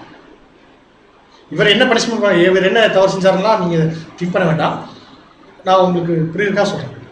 இப்போ இங்கே நாகமான் அப்படிப்பட்ட ஒரு குஷ்டத்தோடு வர்றாங்க. எலிசா வந்து போகும்போது நீங்கள் அந்த யோர்தானில் என்ன பண்ணிட்டு போங்க, நதியில் குளிச்சுட்டு போங்க, நதியில் இறங்கி 7 தரம் முழுகி எழுந்துச்சிங்கன்னா அவங்களுக்கு குணமாக அடையும்போது அவருக்கு முதல் நம்பிக்கை இல்லை. அப்புறம் திரும்ப அந்த விசுவாசம் கிடச்சி செய்கிறாங்க, குணமாயிருது. இங்கே குணப்படுத்துகிற விஷயத்தில் ஒரே மாதிரியான ஒற்றுமை நம்ம ஆண்டவர் இயேசு கிறிஸ்துவும் அங்கே செய்கிறாங்க. முதல்ல இதில் 2 வசனங்கள் குறிப்பிட்டிருக்கு, 2 அற்புதங்கள் குறிப்பிட்டிருக்கு. லூக்கா 5ஆம் அதிகாரம் 13வது வசனத்தை வாசிங்க. லூக்கா 5ஆம் அதிகாரம் வசனம் 13. அவர் தமது கையை நீட்டி அவனை தொட்டு எனக்கு சித்தம் உண்டு சுத்தமாக என்றார். உடனே குஷ்டரோகம் அவனை விட்டு நீங்கிட்டு. இங்க நம்முடைய ஆண்டவர் என்ன பண்றாங்கன்னா தொட்டு குணமாக்குறார். நதியில எல்லாம் போய் சொல்ல. ஆனா எலிசாவுடைய ஸ்டைல் அங்க எப்படி இருந்துச்சுன்னா போய் பண்றது. இங்க என்ன இருக்குன்னா இவர் குணமாக்குற ஒரு விஷயம். அது மட்டும் இல்ல, இன்னும் இன்னொரு இடத்துல கூட ஒரு விஷயம் இருக்கு, அதுவும் பதிவு செய்யப்பட்டிருக்குது. வாசிக்கலாம். லூக்கா 17ஆம் அதிகாரம் 18-13 வசனம் வாசிக்கலாம். லூக்கா 17ஆம் அதிகாரம் வசனம் 12 முதல். அவர் ஒரு கிராமத்தில் பிரவேசித்த போது குஷ்டரோகம் உள்ள மனுஷர் 10 பேர் அவருக்கு எதிராக வந்து தூரத்திலே நின்று இயேசு ஐயரே எங்களுக்கு இறங்கும் என்று சத்தமிட்டார்கள். என்னன்னா சத்தமிட்டாங்க. அதே மாதிரி அவங்க வந்து அவங்களுக்கும் அங்கே என்ன ஆச்சுன்னா அப்படின்னா கொஞ்சம் வசனம் அங்கே மறைக்கப்பட்டுருச்சுங்க. என்ன ஆயிடுச்சுன்னா அவங்களுக்கும் அங்கே குணமாக்கப்பட்டுருச்சுன்னு சொல்லி பார்க்குறோம். இந்த குஷ்டரோகிகள் 10 பேர் வந்து திரும்ப வந்து என்ன பண்ணுவாங்க ஆயிடுச்சுன்னா அதில் ஒருத்தர் மட்டும் என்ன பண்ணுவாங்கன்னா வந்து அவர்கிட்ட வந்து விட்னஸ் பண்ணுவாங்க. அதெல்லாம் நம்ம பார்த்து படிச்சுருக்கோம். அந்த 9 பேர் எங்கேன்னு கேட்பார். இந்த 9 பேர் என்ன பண்ண மாட்டாங்கன்னா வந்துட்டாங்க. இவர்கிட்ட கரெக்டாக வருவாங்க. இவர் என்ன சொல்லி அனுப்பிச்சுன்னா உங்கள் ஆசாரியத்தில் போய் காட்டுங்க, உங்களுக்கு குணமாயிருச்சுங்கிறத நீங்கள் போய் அங்கே போய் ஃபிட்னஸ் சர்டிஃபிகேட் வாங்கிக்கிங்கன்ற சொல்லுவார். அந்த ஒருத்தர் வந்து இவர்கிட்ட வருவார் கரெக்டாக. ஏன்னா இவர் தான் பிரதான ஆசாரியனுக்கெல்லாம் பிரதான ஆசாரியர் இவர் தான் அப்படின்னு அவருக்கு புரிஞ்சிருக்கு. அந்த காரியங்களை கூட நம்ம நினைவில் வச்சுக்கலாம். மீதி 9 பேர் வந்து என்ன பண்ணிடுவாங்கன்னா போயிடுவாங்க அப்படிங்கிறத பார்க்கலாம். அப்போது இங்கே என்ன விஷயத்துக்கு பார்க்குறோம் அப்படின்னா, இங்கே எலிசா நாகமான குணமாக்குறார். திரும்ப நாகமான் வந்து அவர்கிட்ட நன்றி சொல்லறதுக்கு வர்றாங்க, குணமாயிட்டு. அதே மாதிரி இங்கே இவர் வந்து என்ன பண்ணுறாருன்னா குஷ்ரோகத்தை குணமாக்குறார். அவர் குணம் பெற்று திரும்ப வந்து அவங்ககிட்ட வந்து குணமாயிருச்சு அப்படிங்கிற காரியத்தை கூட அங்கே சொல்கிறத நம்ம பார்க்கணும். 2 பேருமே ஒரே மாதிரியான ஒரு காரியத்தை அவங்க செஞ்சுருக்கிறாங்க அப்படிங்கிறது. அடுத்தது பார்வை இல்லாதவர்களுக்கு பார்வை கொடுக்குறாங்க. இப்போ நம்ம ஏன் இந்த காரியம் பார்த்தோம், இதெல்லாம் வெறும் நிழலாக மாத்திரம் பார்த்துட்டு இருக்கோம். இதுக்குரிய ஆக்கிரத்துக்கு பின்னாடி நம்ம பார்க்க பார்த்தோம் இறுதியில். நீங்கள் இதை நல்லா கவனிச்சிட்டிங்கன்னா அது உங்களுக்கு ரொம்ப பிரயோஜனமாக இருக்கும் அன்பான சகோதரர்களே. அடுத்தது அவங்க செய்த அற்புதங்களில் அடுத்து ஒரு இணை, அடுத்தது ஒரு ஒற்றுமை எப்படி இருக்கு அப்படின்னு சொல்லி கவனிச்சு பார்த்தீங்கன்னா, இருவருமே கண் தெரியாதவர்களை, கண் மயக்கம் அடைந்தவர்களை அங்கே கண் பார்வை அடைய செய்யக்கூடிய ஒரு காரியம் இருக்கு. எலிசா எங்கே செய்கிறாங்கன்னா அந்த ஆர்மி அவங்களுக்கு என்னன்னா கண் மயக்கம், அதாவது கண் தெரியாமல் குருட்டுத்தன்மை வருது, திரும்ப அவங்களுக்கு பார்வை கிடைக்கும்னு சொல்லி ஜெபம் பண்ணுறார், பார்வை கிடைக்குது. நம்ம அந்த 2வது பாகத்தை மாத்திரம் நம்ம எடுத்துக்கிறோம். இவர் ஜெபிச்சு அங்கே பார்வை கிடைக்குது, பார்வை கிடைக்கிறது மூலமாக அவங்க காரியங்களை பார்க்குறாங்கன்னு பார்க்குறோம். அதே மாதிரி நம்முடைய ஆண்டவர் இயேசு கிறிஸ்து நமக்கு தெரியும், அநேக இடங்களில் அவர் வந்து குருடர்களுக்கு பிறவி குருடனுக்கு கூட அவர் என்ன பண்ணியிருக்காருன்னா குணம் ஆக்கியிருக்கிறார் அப்படின்னு சொல்லி நம்ம பார்க்குறோம். வாசிக்கலாம் பாருங்க, எலிசா முதல் வாசத்தெல்லாம் போது 2 ராஜாக்கள் 6ஆம் அதிகாரம் 20வது வசனம். அவர்கள் சமாரியாவில் வந்தபோது எலிசா, கர்த்தாவே, இவர்கள் பார்க்கும்படி இவர்கள் கண்களை திறந்தருளும் என்றார். பார்க்கும்படி கர்த்தர் அவர் கண்களை திறக்கும் போது இதோ அவர்கள் சமாரியாவின் நடுவே இருந்தார்கள். சமாரியாவின் நடுவே இருந்தார்கள். அப்போ அவங்க பார்க்கும்படிக்கு கர்த்தர் அவர்கள் கண்களை திறக்கும்படி இவர் என்ன பண்றாருன்னா ஜெபம் பண்ண அடுத்த நிமிஷமே என்ன அவங்களுடைய கண்கள் திறக்கப்பட்டுருச்சு. யாருடைய கண்கள்? அந்த சமாரியாவில் அங்கே இருக்கக்கூடிய படை, அவங்க அந்த அந்த அந்த வியூ அப்படியே கிளியர் வியூவாக வருது அப்படிங்கிறத நம்ம பார்க்கணும். அதே மாதிரி நம்முடைய ஆண்டவர் இயேசு கிறிஸ்துவும் இங்கே ஒரு சில அற்புதங்களில் இந்த கண் பார்வை அடையறதுக்கு அவர் செஞ்ச ஒரு காரியத்தை நம்ம பார்க்கலாம். இது ரொம்ப ஒரு முக்கியமான ஒரு வசன பகுதி, நீங்கள் நல்லா கவனிச்சுக்கோங்க, பின்னாடி நமக்கு பிரயோஜனமாக இருக்கும். வாசிங்க. மத்தேயு 9ஆம் அதிகாரம் 28வது வசனம். அவர் வீட்டுக்கு வந்தபோது அந்த குருடர் அவரிடத்தில் வந்தார்கள். இயேசு அவர்களை நோக்கி, இதை செய்ய எனக்கு வல்லமை உண்டென்று விசுவாசிக்கிறீர்களா என்று கேட்டார். அதற்கு அவர்கள், ஆம் விசுவாசிக்கிறோம் ஆண்டவரே என்றார்கள். இதை நீங்க கவனிச்சு பாருங்க. இது யார் அப்படின்னா அந்த பார்வை அற்றவங்க, வந்து பார்வை தெரியாதவங்க, பிறவி குருடர்கள் இருக்காங்க. அந்த குருட்டுத்தன்மையோட வந்து யார்கிட்ட பார்க்குறாங்க அப்படின்னா நம்ம ஆண்டவர் இயேசு கிறிஸ்துவை வந்து எங்களை குணமாக்குங்க ஆண்டவரே அப்படின்னு சொல்லி கேட்கும்போது அவர் என்ன பண்ணுறாருன்னா, நான் உங்களை குணமாக்கும் நீங்கள் விசுவாசிக்கிறீங்களா அப்படிங்கிற முதல் கேள்வி. ஆமாம் நாங்கள் விசுவாசிக்கிறோம் அப்படிங்கும்போது அப்போ என்னாங்கன்னா இப்பொழுது நீங்கள் எப்போ விசுவாசிக்க ஆரம்பிச்சிங்களோ அப்போ இருந்து உங்களுக்கு பார்வை கிடைச்சிச்சுங்கிறார். சரிங்களா? நீங்கள் உங்களுடைய விசுவாசத்தின்படியே உங்களுக்கு ஆகிறது சொல்லி முடிச்சு அவங்களை குணமாக்கி அங்கே அனுப்பிச்சு வைக்கக்கூடிய ஒரு காரியத்தை நாம் பார்க்கணும். சரிங்களா? இது ரொம்ப அருமையான ஒரு ஒற்றுமை. அடுத்தது பார்க்கலாம், ஒரு ஒரு உயிர்த்தெழுதல் காரியங்கள். இவரும் எலிசா அவருடைய ஊழிய காரியங்களில் ஒரு சிறு பிள்ளையை உயிரோடு கொண்டு வரக்கூடிய விஷயத்தை நம்ம பார்க்குறோம். அதே போல நம்முடைய ஆண்டவர் இயேசு கிறிஸ்துவும் அநேக மருத்துவர்களை உயிரோடு கொண்டு வந்த ஒரு விஷயத்தை பார்க்குறோம். அதில் ரொம்ப முக்கியமாக எலிசாவுடைய காரியம் பார்க்கும்போது அதை எங்கே பண்ணாருங்க அப்படின்னா அந்த சூனேமியாளுடைய மகன் இல்லைங்களா? வசன பகுதி வாசிக்கலாம் பாருங்க. 2 ராஜாக்கள் 4ஆம் அதிகாரம் 34வது வசனம். 2 ராஜாக்கள் 4ஆம் அதிகாரம் 34வது வசனம். கிட்ட போய் தன் வாய் பிள்ளையின் வாயின் மேலும், தன் கண்கள் அவன் கண்களின் மேலும், தன் உள்ளங்கைகள் அவன் உள்ளங்கையின் மேலும் படும்படியாக அவன் மேல் குப்புற படுத்துக் கொண்டான்.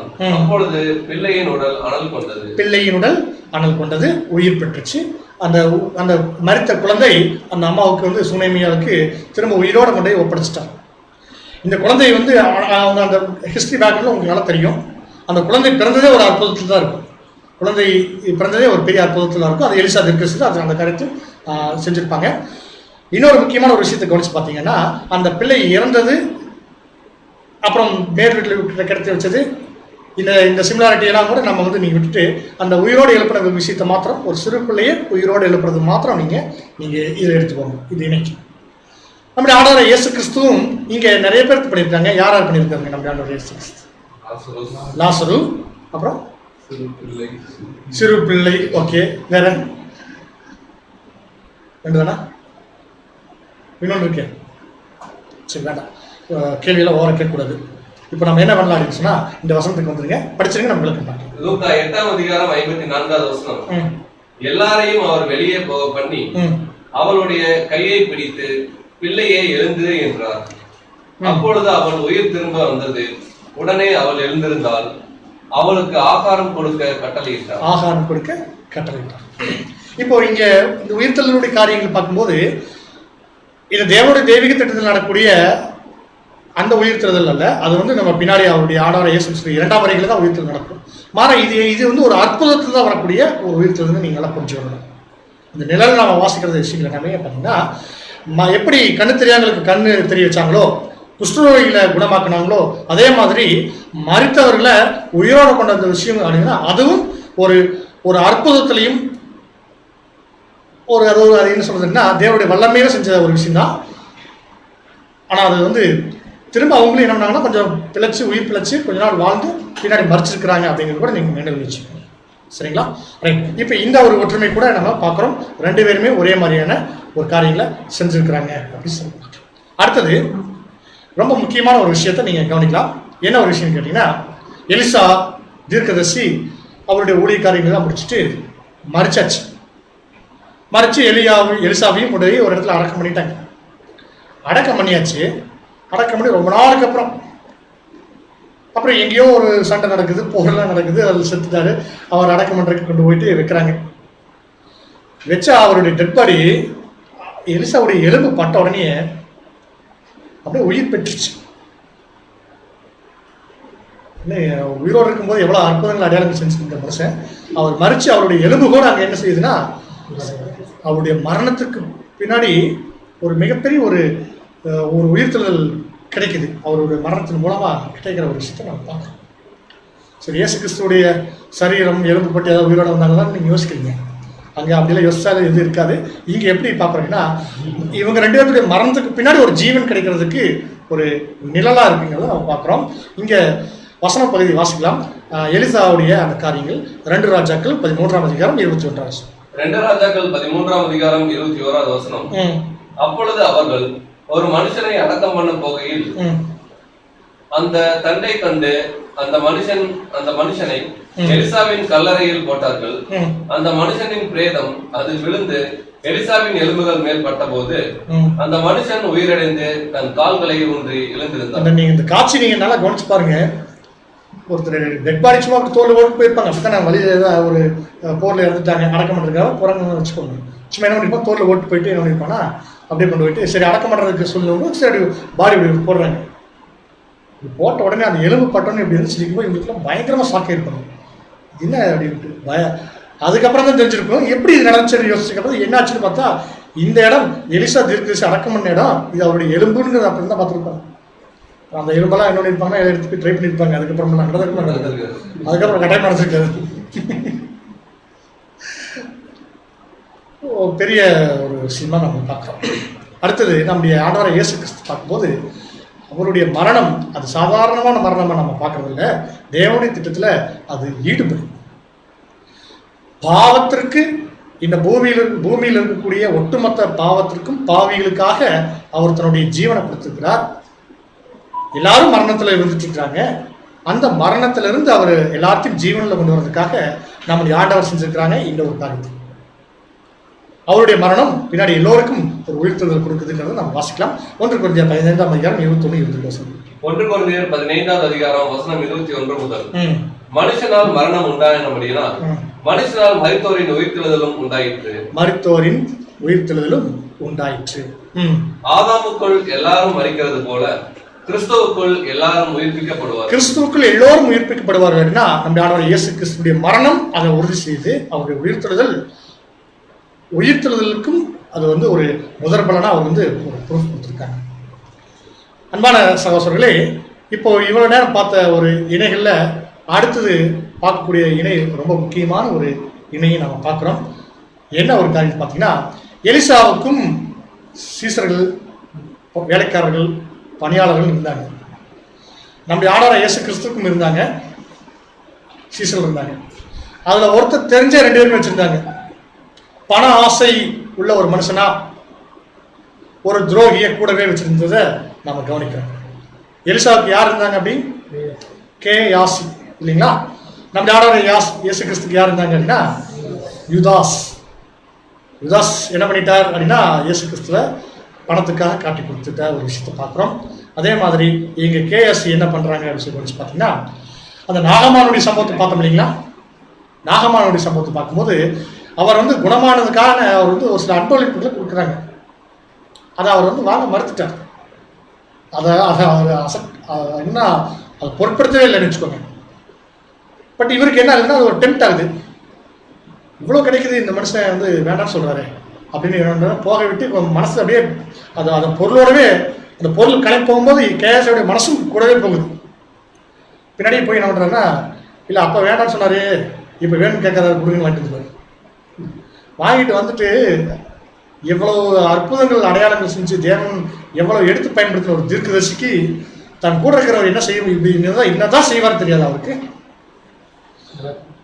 உண்மையாக தேவனுடைய ஊழியத்தில் இருக்கிறவங்களுக்கு தேவனுடைய ஆவியில் நிரப்பப்பட்டு தேவனுடைய காரியங்கள் எல்லாம் செஞ்சுட்டு கூட இருக்கிறவங்களுக்கு நம்ம கூட நடக்கக்கூடிய எல்லா அநியாயங்களும் அக்கிரமங்களும் தவறுகளும் தேவன் வெளிப்படுத்துவாங்க. அது வெளிப்படுத்தாமல் இருக்கிறது இல்லை. இதில் வந்து நம்ம புரிஞ்சு கொள்ளக்கூடிய விஷயம் என்னென்னா, இந்த வசனத்தை நீங்கள் படிங்க, நான் தனியாக ஃபுல் ஸ்க்ரீன் ஃபுல்லாக உங்களுக்கு இருக்கும். முதல்ல வர்றது வந்து இது கேஆசியுடைய காரியம். கேஆசி வந்து நிற்கும் பொழுது அவர் கேட்ட ஒரு விஷயத்த நீங்கள் கேஆசியாக நின்று அதை நீங்கள் கேளுங்க. வாசிங்க முதல் 2 ராஜாக்கள் 5ஆம் அதிகாரம் வசனம் 25 முதல். பின்பு அவன் உள்ளே போய் தன் எஜமானுக்கு முன்பாக நின்றான். கேயாசியே எங்கே இருந்து வந்தா என்று எலிசா அவனை கேட்டதற்கு அவன் உமது அடியான் எங்கும் போகவில்லை என்றான். இங்க இருந்து ஆரம்பிக்குது, போயிலிருந்து ஆரம்பிக்குது. கரெக்டுங்களா? இங்க இருந்து ஆரம்பிக்குது. இப்ப எலிசாக்கு என்னன்னா, சரி இவர் இப்படி கேட்டா எங்கிருந்து கேட்டா சொன்னா இவர் உண்மையை சொல்ல மாட்டார் அப்படிங்கிறது தெரிஞ்சுதான் என்ன பண்றாரு, கேட்கிறாரு. எங்க போனீங்க? இங்கதான் போனேன், போய் பணம் வாங்கிட்டு வந்துட்டேன் அப்படின்னு சொன்னார்னா, சரி ஏதோ தப்பு பண்ணாலும் இப்போ உண்மையாக சொன்னீங்க அப்படின்ற மாதிரி இருக்கும். ஆனால் அங்கிருந்து தவறு ஆரம்பிக்குது. ஒரு தவறு மறைக்கிறதுக்கு அடுத்த தவறு எப்படி இது அப்படியே லீடாகி போயிட்டு இருக்குங்கிறது நீங்கள் கவனிச்சுட்டு வாங்க. அடுத்து தொடர்ந்து வாசிங்க. அப்பொழுது அவன் எலிசா இவனை பார்த்து கேயாசியை பார்த்து, அந்த மனுஷன் உனக்கு எதிர்கொண்டு வர தன் ரதத்திலிருந்து இறங்கி திரும்புகிற போது என் மனம் உன்னுடன் கூட செல்லவில்லையா? அவர் என்ன சொல்றாருன்னா, நீ வாங்குறதுக்கு போன இல்லையா, வாங்குறதுக்கு போகும்போது அவர் இறங்கி ஓடியாந்து உன்னை பார்த்துட்டு எப்படி இவருக்கு கண்ணில் நேரில் பார்த்துன்னு சொல்றாரு. ஆனால் உண்மையாகவே அந்த அப்படி தான் நடந்தது. எப்படி என்னுடையவர்னா ஏதாவது நற்செய்தியா அப்படி அவருடைய நற்செய்தி என்னன்னா, அவர் எலிசா வந்து இவருடைய அன்பளிப்பை வாங்கி கொண்டா நற்செய்தி அப்படியான்னு அன்பரை கேட்டு இறங்கி முடியாது. இந்த அவருடைய வாஞ்சை அவருடைய கிரியை வச்சுக்கோங்க. இப்போ இவர் என்ன பண்ணுறாருன்னா அந்த அந்த அந்த பாயிண்ட் சொல்கிறார், பக்கத்தில் இருந்து பார்த்தது மாதிரி சொல்கிற விஷயத்தை தேவன் வெளிப்படுத்த ஒரு விஷயத்தை சொல்கிறார். அடுத்தது என் மனசு உங்களோட இல்லையான்னு கேட்குறாரு. இவர் மனசு இருந்துச்சானா அவருக்கு வேற மனசாக இருந்துச்சு. கரெக்டுங்களா?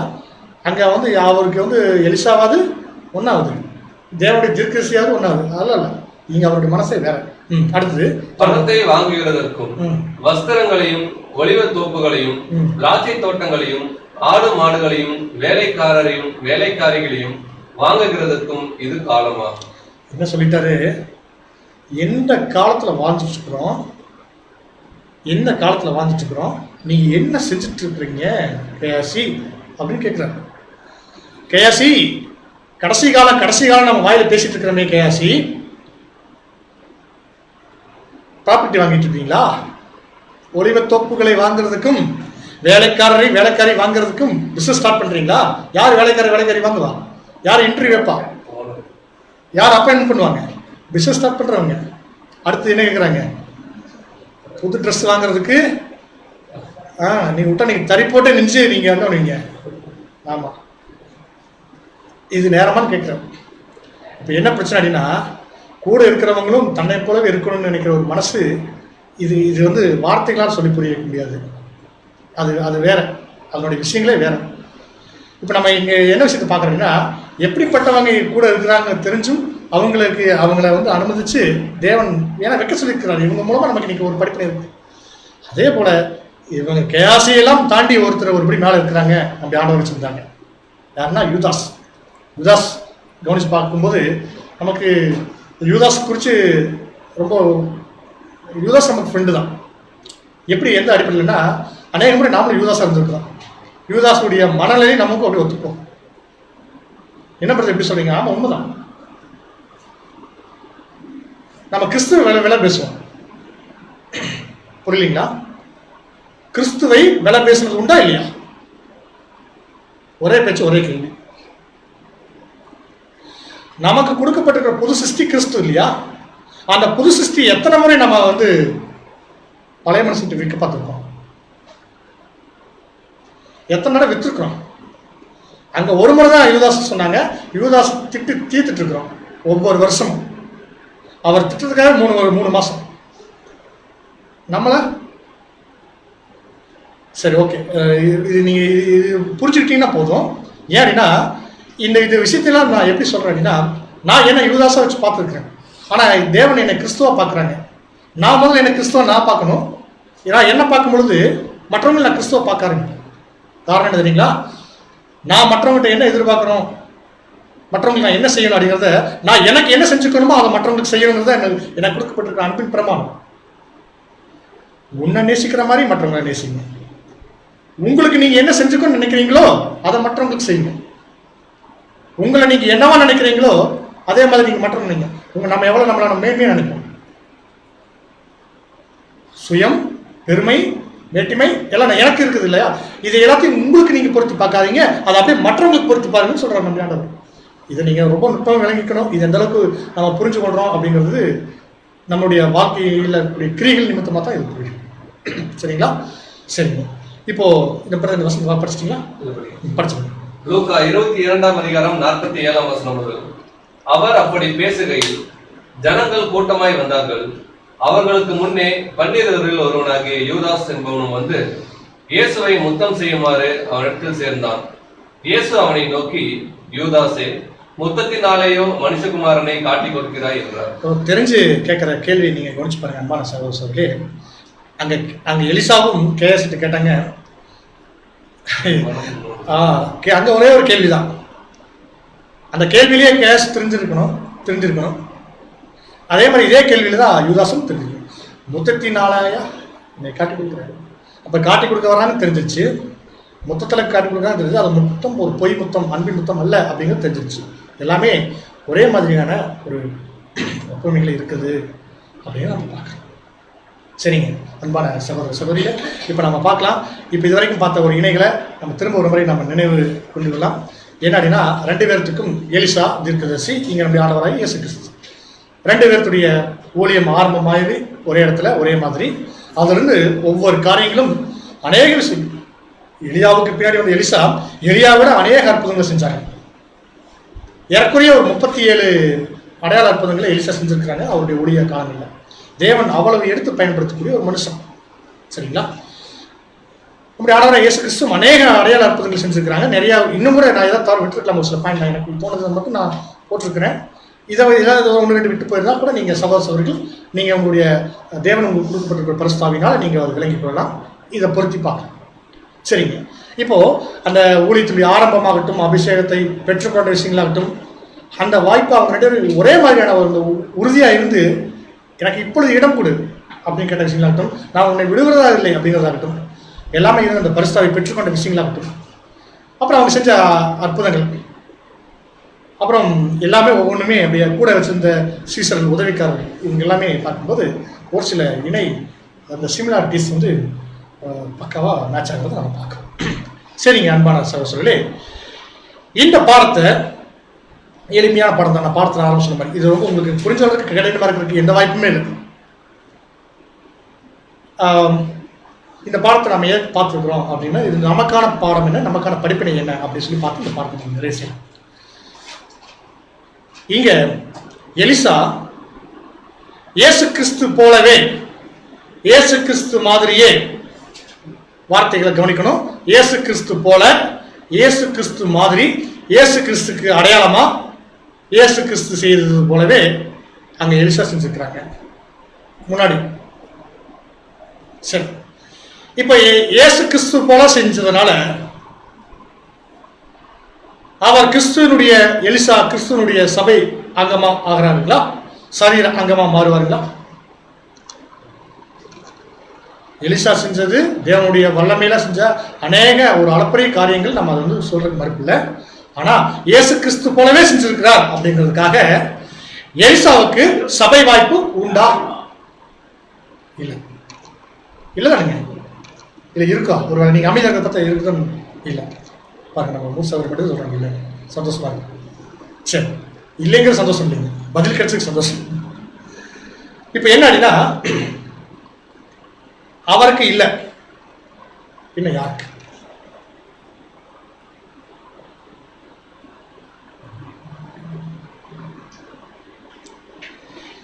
இந்த சிமிலாரிட்டி இப்போ நம்ம இங்கே ஒரு 11 வச்சிருக்கோம் இல்லைங்களா? இந்த 11 பாயிண்ட் பார்த்துருக்கோம் இல்லைங்களா? 11 ஏற்கனவே ஒரு இந்த 11 பாயிண்ட் எலிசா செஞ்சிருக்கிறாங்க. ஆனால் எலிசாக்கு வாய்ப்பு இல்லை. பின்ன யாருக்கு அப்படின்னா, நம்ம ஒரு அமைதி காக்கிறோம், நமக்கு தான். சரி, அதுக்கு பதில் நமக்கு தான் அது வாய்ப்பு இருக்கு. சரி, நமக்கு தான் வாய்ப்பு இருக்குன்னா இயேசு கிறிஸ்து போல நாம செஞ்சிருக்கிறோமா? இயேசு கிறிஸ்துனுடைய மாதிரியை பின்பற்றிருக்கிறோமா? இது அப்படித்தானே? அது எப்படிங்க? அதே மாதிரி பண்ணவங்களுக்கு இல்லைன்னு சொல்றோம், எதுவுமே செய்யாத நமக்கு வேணும்னு கேட்கிறோம்.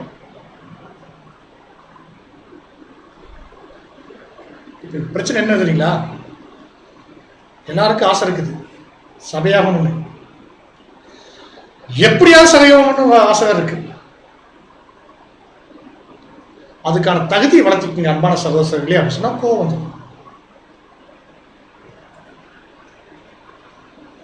சபையாகணும் அப்படின்னு யாருக்கெல்லாம் விருப்பம் இருக்குதோ, யாருக்கெல்லாம் ஆசை இருக்குதோ, அந்த ஆசைக்காகவும் விருப்பத்திற்காகவும் தேவன் ஒருபோதும் சபை வாய்ப்பு கொடுக்கறது இல்லை.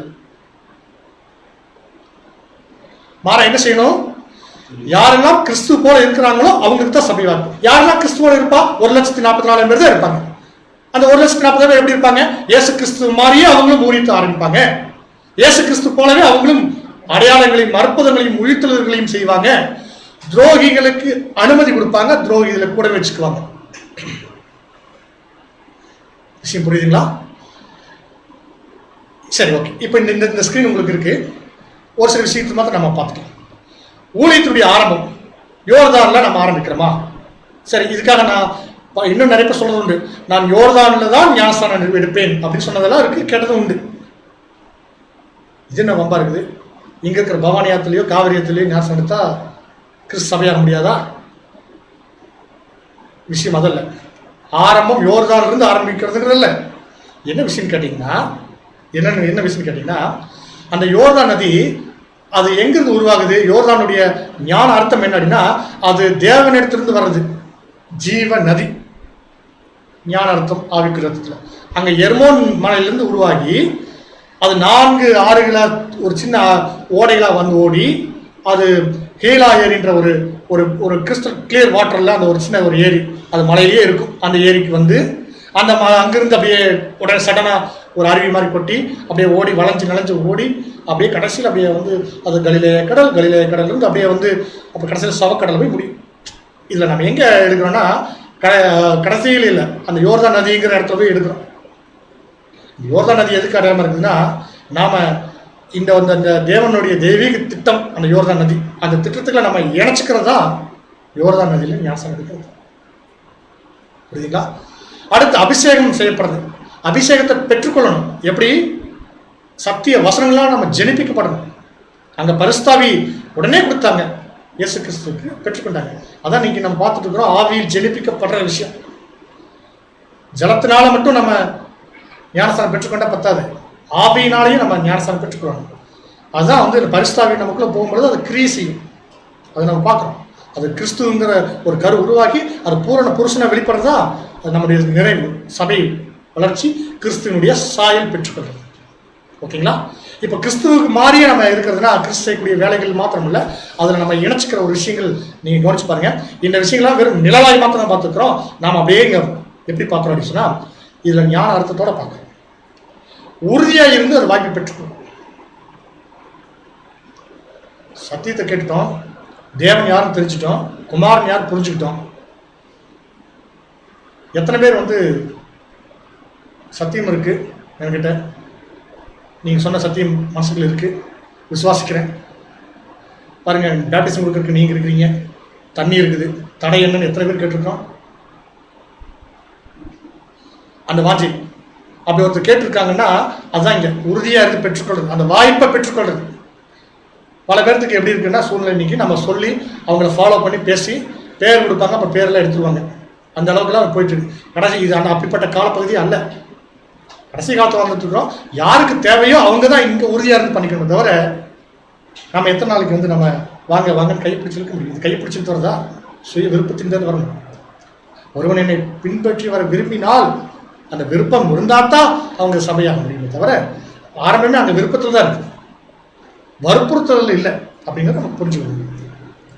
அடுத்தது இவங்க செஞ்ச அந்த பாருங்க, நம்ம ஆண்டவராகிய இயேசு கிறிஸ்துவாகட்டும் இந்த தண்ணீரை கொண்டு அவங்க என்ன பண்ணுறாங்கன்னா திராட்சரசமாக பார்க்குறாங்க, இங்கே எண்ணெயாக மாற்றுறாங்க. என்னவா இருக்கு? தண்ணீராக இருக்கு. தண்ணீர் எதற்கு அடையாளம் சொல்லலாம்? சத்தியத்துக்கு அடையாளமாக சொல்லலாம். சரி, அது தண்ணீராக இருந்தால் தண்ணீர் நம்ம கூடவே இருக்கும். அதை மற்றவங்களுக்கு நம்ம எப்படி கொடுக்கணும்னா, தண்ணீராக கொடுக்கறத விட அதை ஆசீர்வாதமாக மாற்றணுங்கிறாங்க. திராட்சை ரசம் ஆசீர்வாதத்துக்கு அடையாளமாக இருக்கு. எப்படி? நாம பெற்றுக்கொண்ட சத்தியத்தை மற்றவங்களுக்கு நம்ம எடுத்து கொடுக்கும் பொழுது அது அவங்களுக்கு மிகப்பெரிய ஒரு ஆசீர்வாதமா இருக்குது. இதை வச்சு நீ பொழைச்சுக்கொன்றாரு எலிசா சொல்லும்போது, இதை இந்த எண்ணெயை வச்சு நீ பொழைச்சுக்குங்கிறாரு. அப்படின்னு என்ன அர்த்தம்? எல்லாருமே அந்த மரணம்ன்ற ஒரு அடிமைத்தனத்துக்கு இருக்கிறோம், ஜீவன் பெற்றுக்கொள்ளுங்கிறாங்க, பிழைச்சுக்கொள்ளுங்கிறாரு. அடுத்தது பாருங்க, கொஞ்சம் கொஞ்சம் மாவு, அதாவது சாப்பாடு கொஞ்சம் 20 அப்பம் 5 அப்பம் அதிகமானவர் கொடுக்குறது. 5 அப்பம் அப்படிங்கிறது நம்ம இடத்துல இருக்கிறது, 20 அப்பங்கிறது நம்ம இடத்துல இருக்கிறது. கொஞ்சம் அப்பம் இங்க சாப்பாடு சத்தியம். கரெக்டுங்களா? ஓகே. நாம பெற்றுக்கொண்ட சத்தியத்தை கடல் மாதிரி இருக்கக்கூடிய சத்தியங்கள்ல நாம கையளவு எடுத்துக்கிறோம். நாம கையளவு எடுத்திருந்தாலும் அது நம்ம கூட வச்சுக்காம அநேகருக்கு நம்ம பங்கிட்டு கொடுக்கணும். எப்படி? அங்க எலிசா செஞ்ச மாதிரி. பவுல் இதெல்லாம் புரிஞ்சுட்டு தான் பவுல் சொல்றாரு, சுவிசேஷத்தை பிரசங்கிக்காவிட்டால் எனக்கு ஐயோ எனக்கு பிரச்சனைங்கிறார். அதான் இப்போ இங்கேயும் நம்ம ஏன் இந்த பாடத்தை நம்ம இங்க நம்ம பார்த்துருக்கிறோம் அப்படின்னு சொல்லி படிச்சு பார்த்தீங்கன்னா, அன்பான சகோதரர்களே, இன்னும் அறுவடை முடியவில்லை.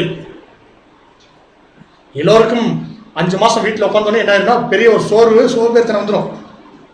இல்லை இப்படியே முடிச்சுடுங்க, நாங்கள் அப்படியே வீட்டில் இருக்கிற அப்படியே தேவனைங்களை அப்படியே முடிச்சுட்ருங்க அப்படிங்கிறதுலாம் இருக்குது. சபையாக வர இல்லை வெளில தெலுக்கோட்டா வரல, ஏதோ வந்துட்டு போகிறோம். திரும்ப நோட்டீஸ் அடித்து நோட்டீஸ் கொடுத்து இதை விட டபுளாக வேலை இருக்குது. நல்லா புரிச்சுக்குங்க. எல்லாம் தேவன் திட்டம் தெளிவாக கொடுத்தாச்சு. சகோதரர்களும் பிளான் நிறைய வச்சுட்டாங்க. அதை செயல்படுத்த வேண்டியதான் நம்ம பாக்கி. எப்படி தெரியுங்களா? தேவன் தட்டி எழுப்புறார். அங்கே எலியா சாப்பாடு வாங்கி சாப்பிட்டு தூங்கிட்டார்.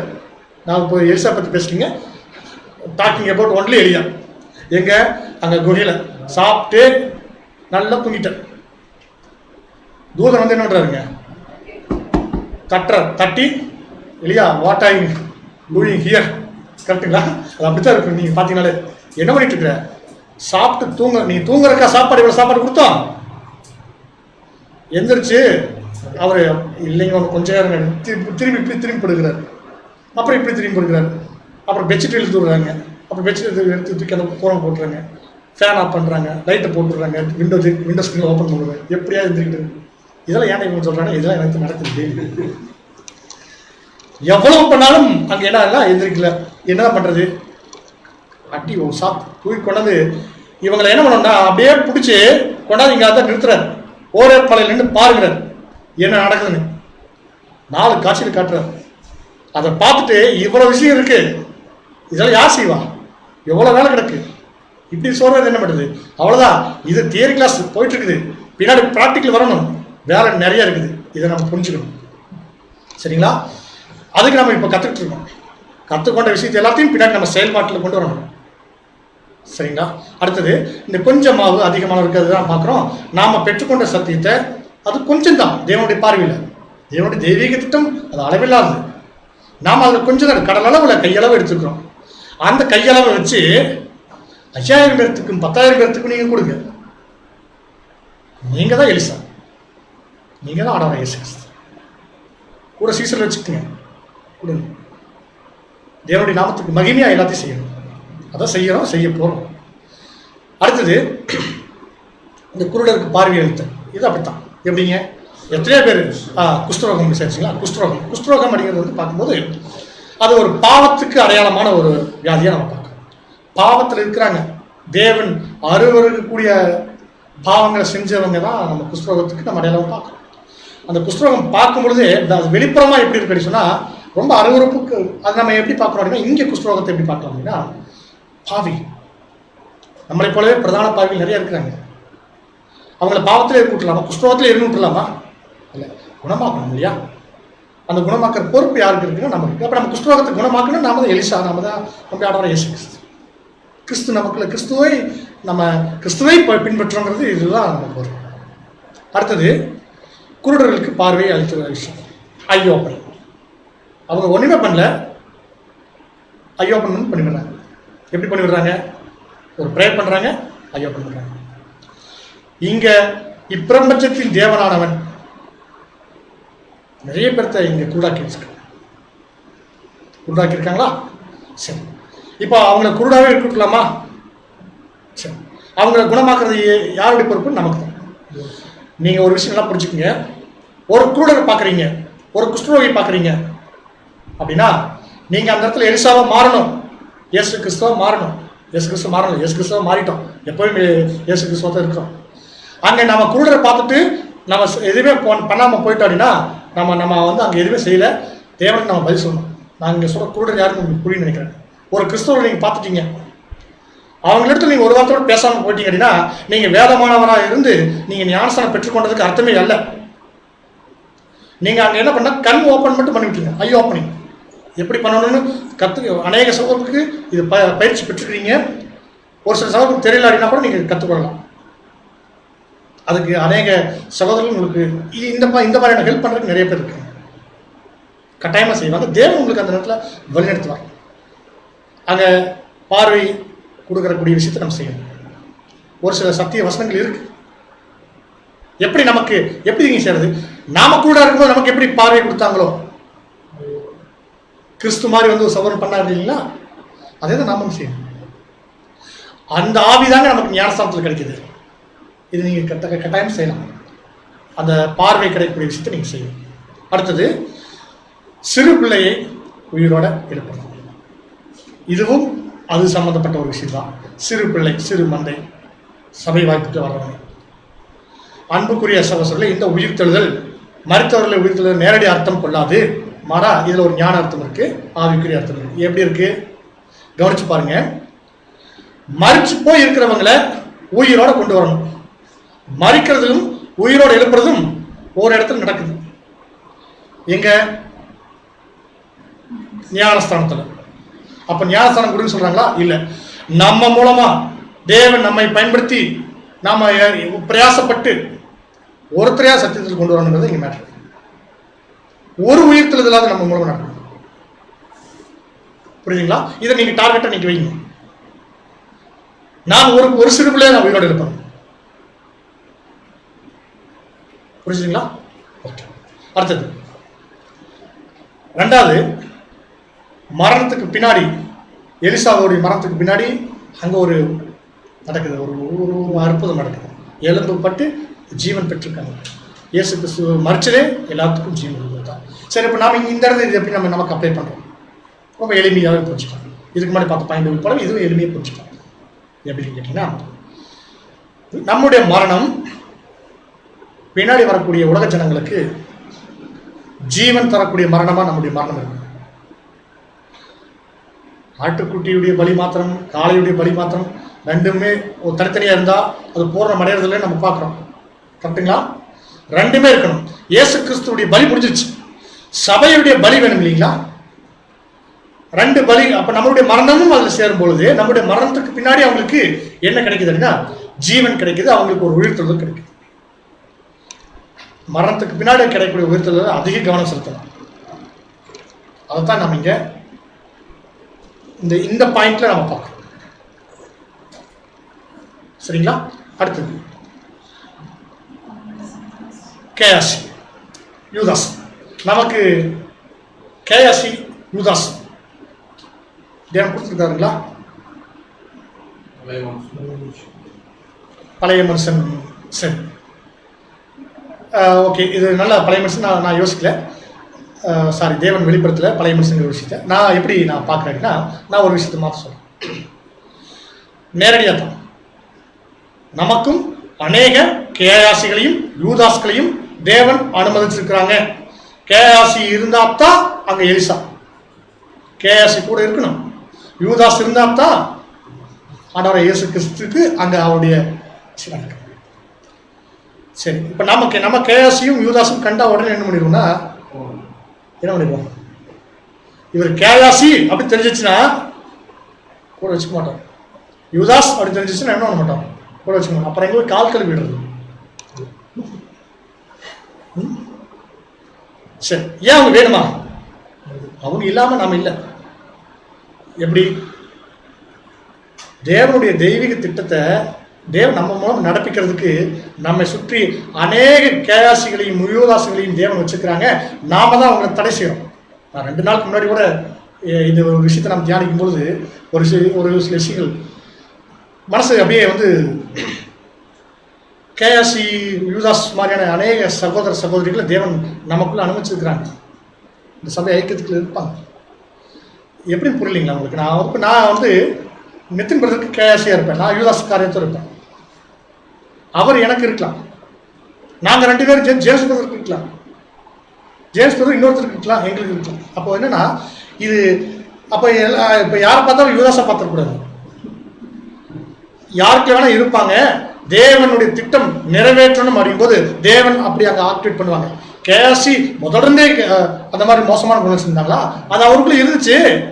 ஆனா காலம் வரும்போது தேவன் கரெக்டா அந்த இடத்துல ஆக்டிவேட் பண்றாரு. சரிங்களா? யூதாஸ் நமக்குள்ள இருப்பாங்க. அது வரைக்கும் எப்படி இருக்காங்க? பிராண சிநேகிதனா இருப்பாங்க. பிராண சிநேகிதன் சொல்ல உங்களுக்கு புரிய நினைக்கிறேன், உயிர் நண்பன். சரிங்களா? அவ்வளோ உயிர் நண்பன் நம்ம எப்படி பார்க்குறோம் அப்படின்னா, அந்த உயிர் நண்பனை இப்போ சரி, யூதாஸ் அதுக்காக நம்ம கூட வச்சுக்க முடியுமா? வச்சுக்கணும். எப்போ தடை செய்யறோம்? யூதாஸை அவர் தடை செய்யவே இல்லை. எப்படி? நீ செய்யறப்ப செய்கிறார். கேயாசி எதுக்கு போறாருன்னு இவருக்கு தெரியும் இல்லையா? போகாத அப்படின்னு தடை செஞ்சாரா? போ, நீ செய்யறது செய். அதான் என்ன பேசுறீங்களா? பேசுங்க.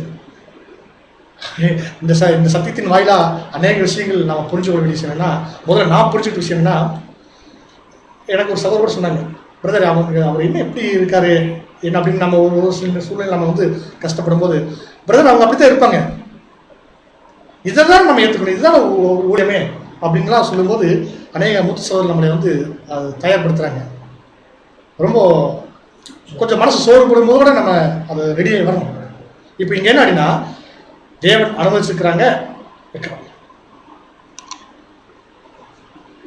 இப்போ கேயாசியோடையும் யூதாசியோடையும் புது சிருஷ்டி ஒருபோதும் சண்டை போடாது. கேயாசி பார்த்த உடனே பழைய மனுஷன் தான் பொங்குவான். ஏன்னா நானே இங்கே ஒரு கேயாசி இருக்கிறேன், நீ எதுக்கு வெளியிருந்து ஒரு கேயாசி அடிமா? நானே இங்கே பெரிய யூதாஸ் இருக்கிறேன், நீங்கள் எதுக்கு வெளியிருந்து வர்றீங்க? நான் பார்த்துக்கிறேன், இவரை சோழி முடிக்கணுமா, அது நான் பார்த்துக்கிறேன், நீங்கள் வெளியிருந்து வர வேண்டாம். இப்போ என்னன்னா இங்கே வந்து அப்படியே போட்டி நடக்குது பழைய மனுஷனுக்குள்ள. புது சிருஷ்டி போடுறதுக்கு. புது சிருஷ்டி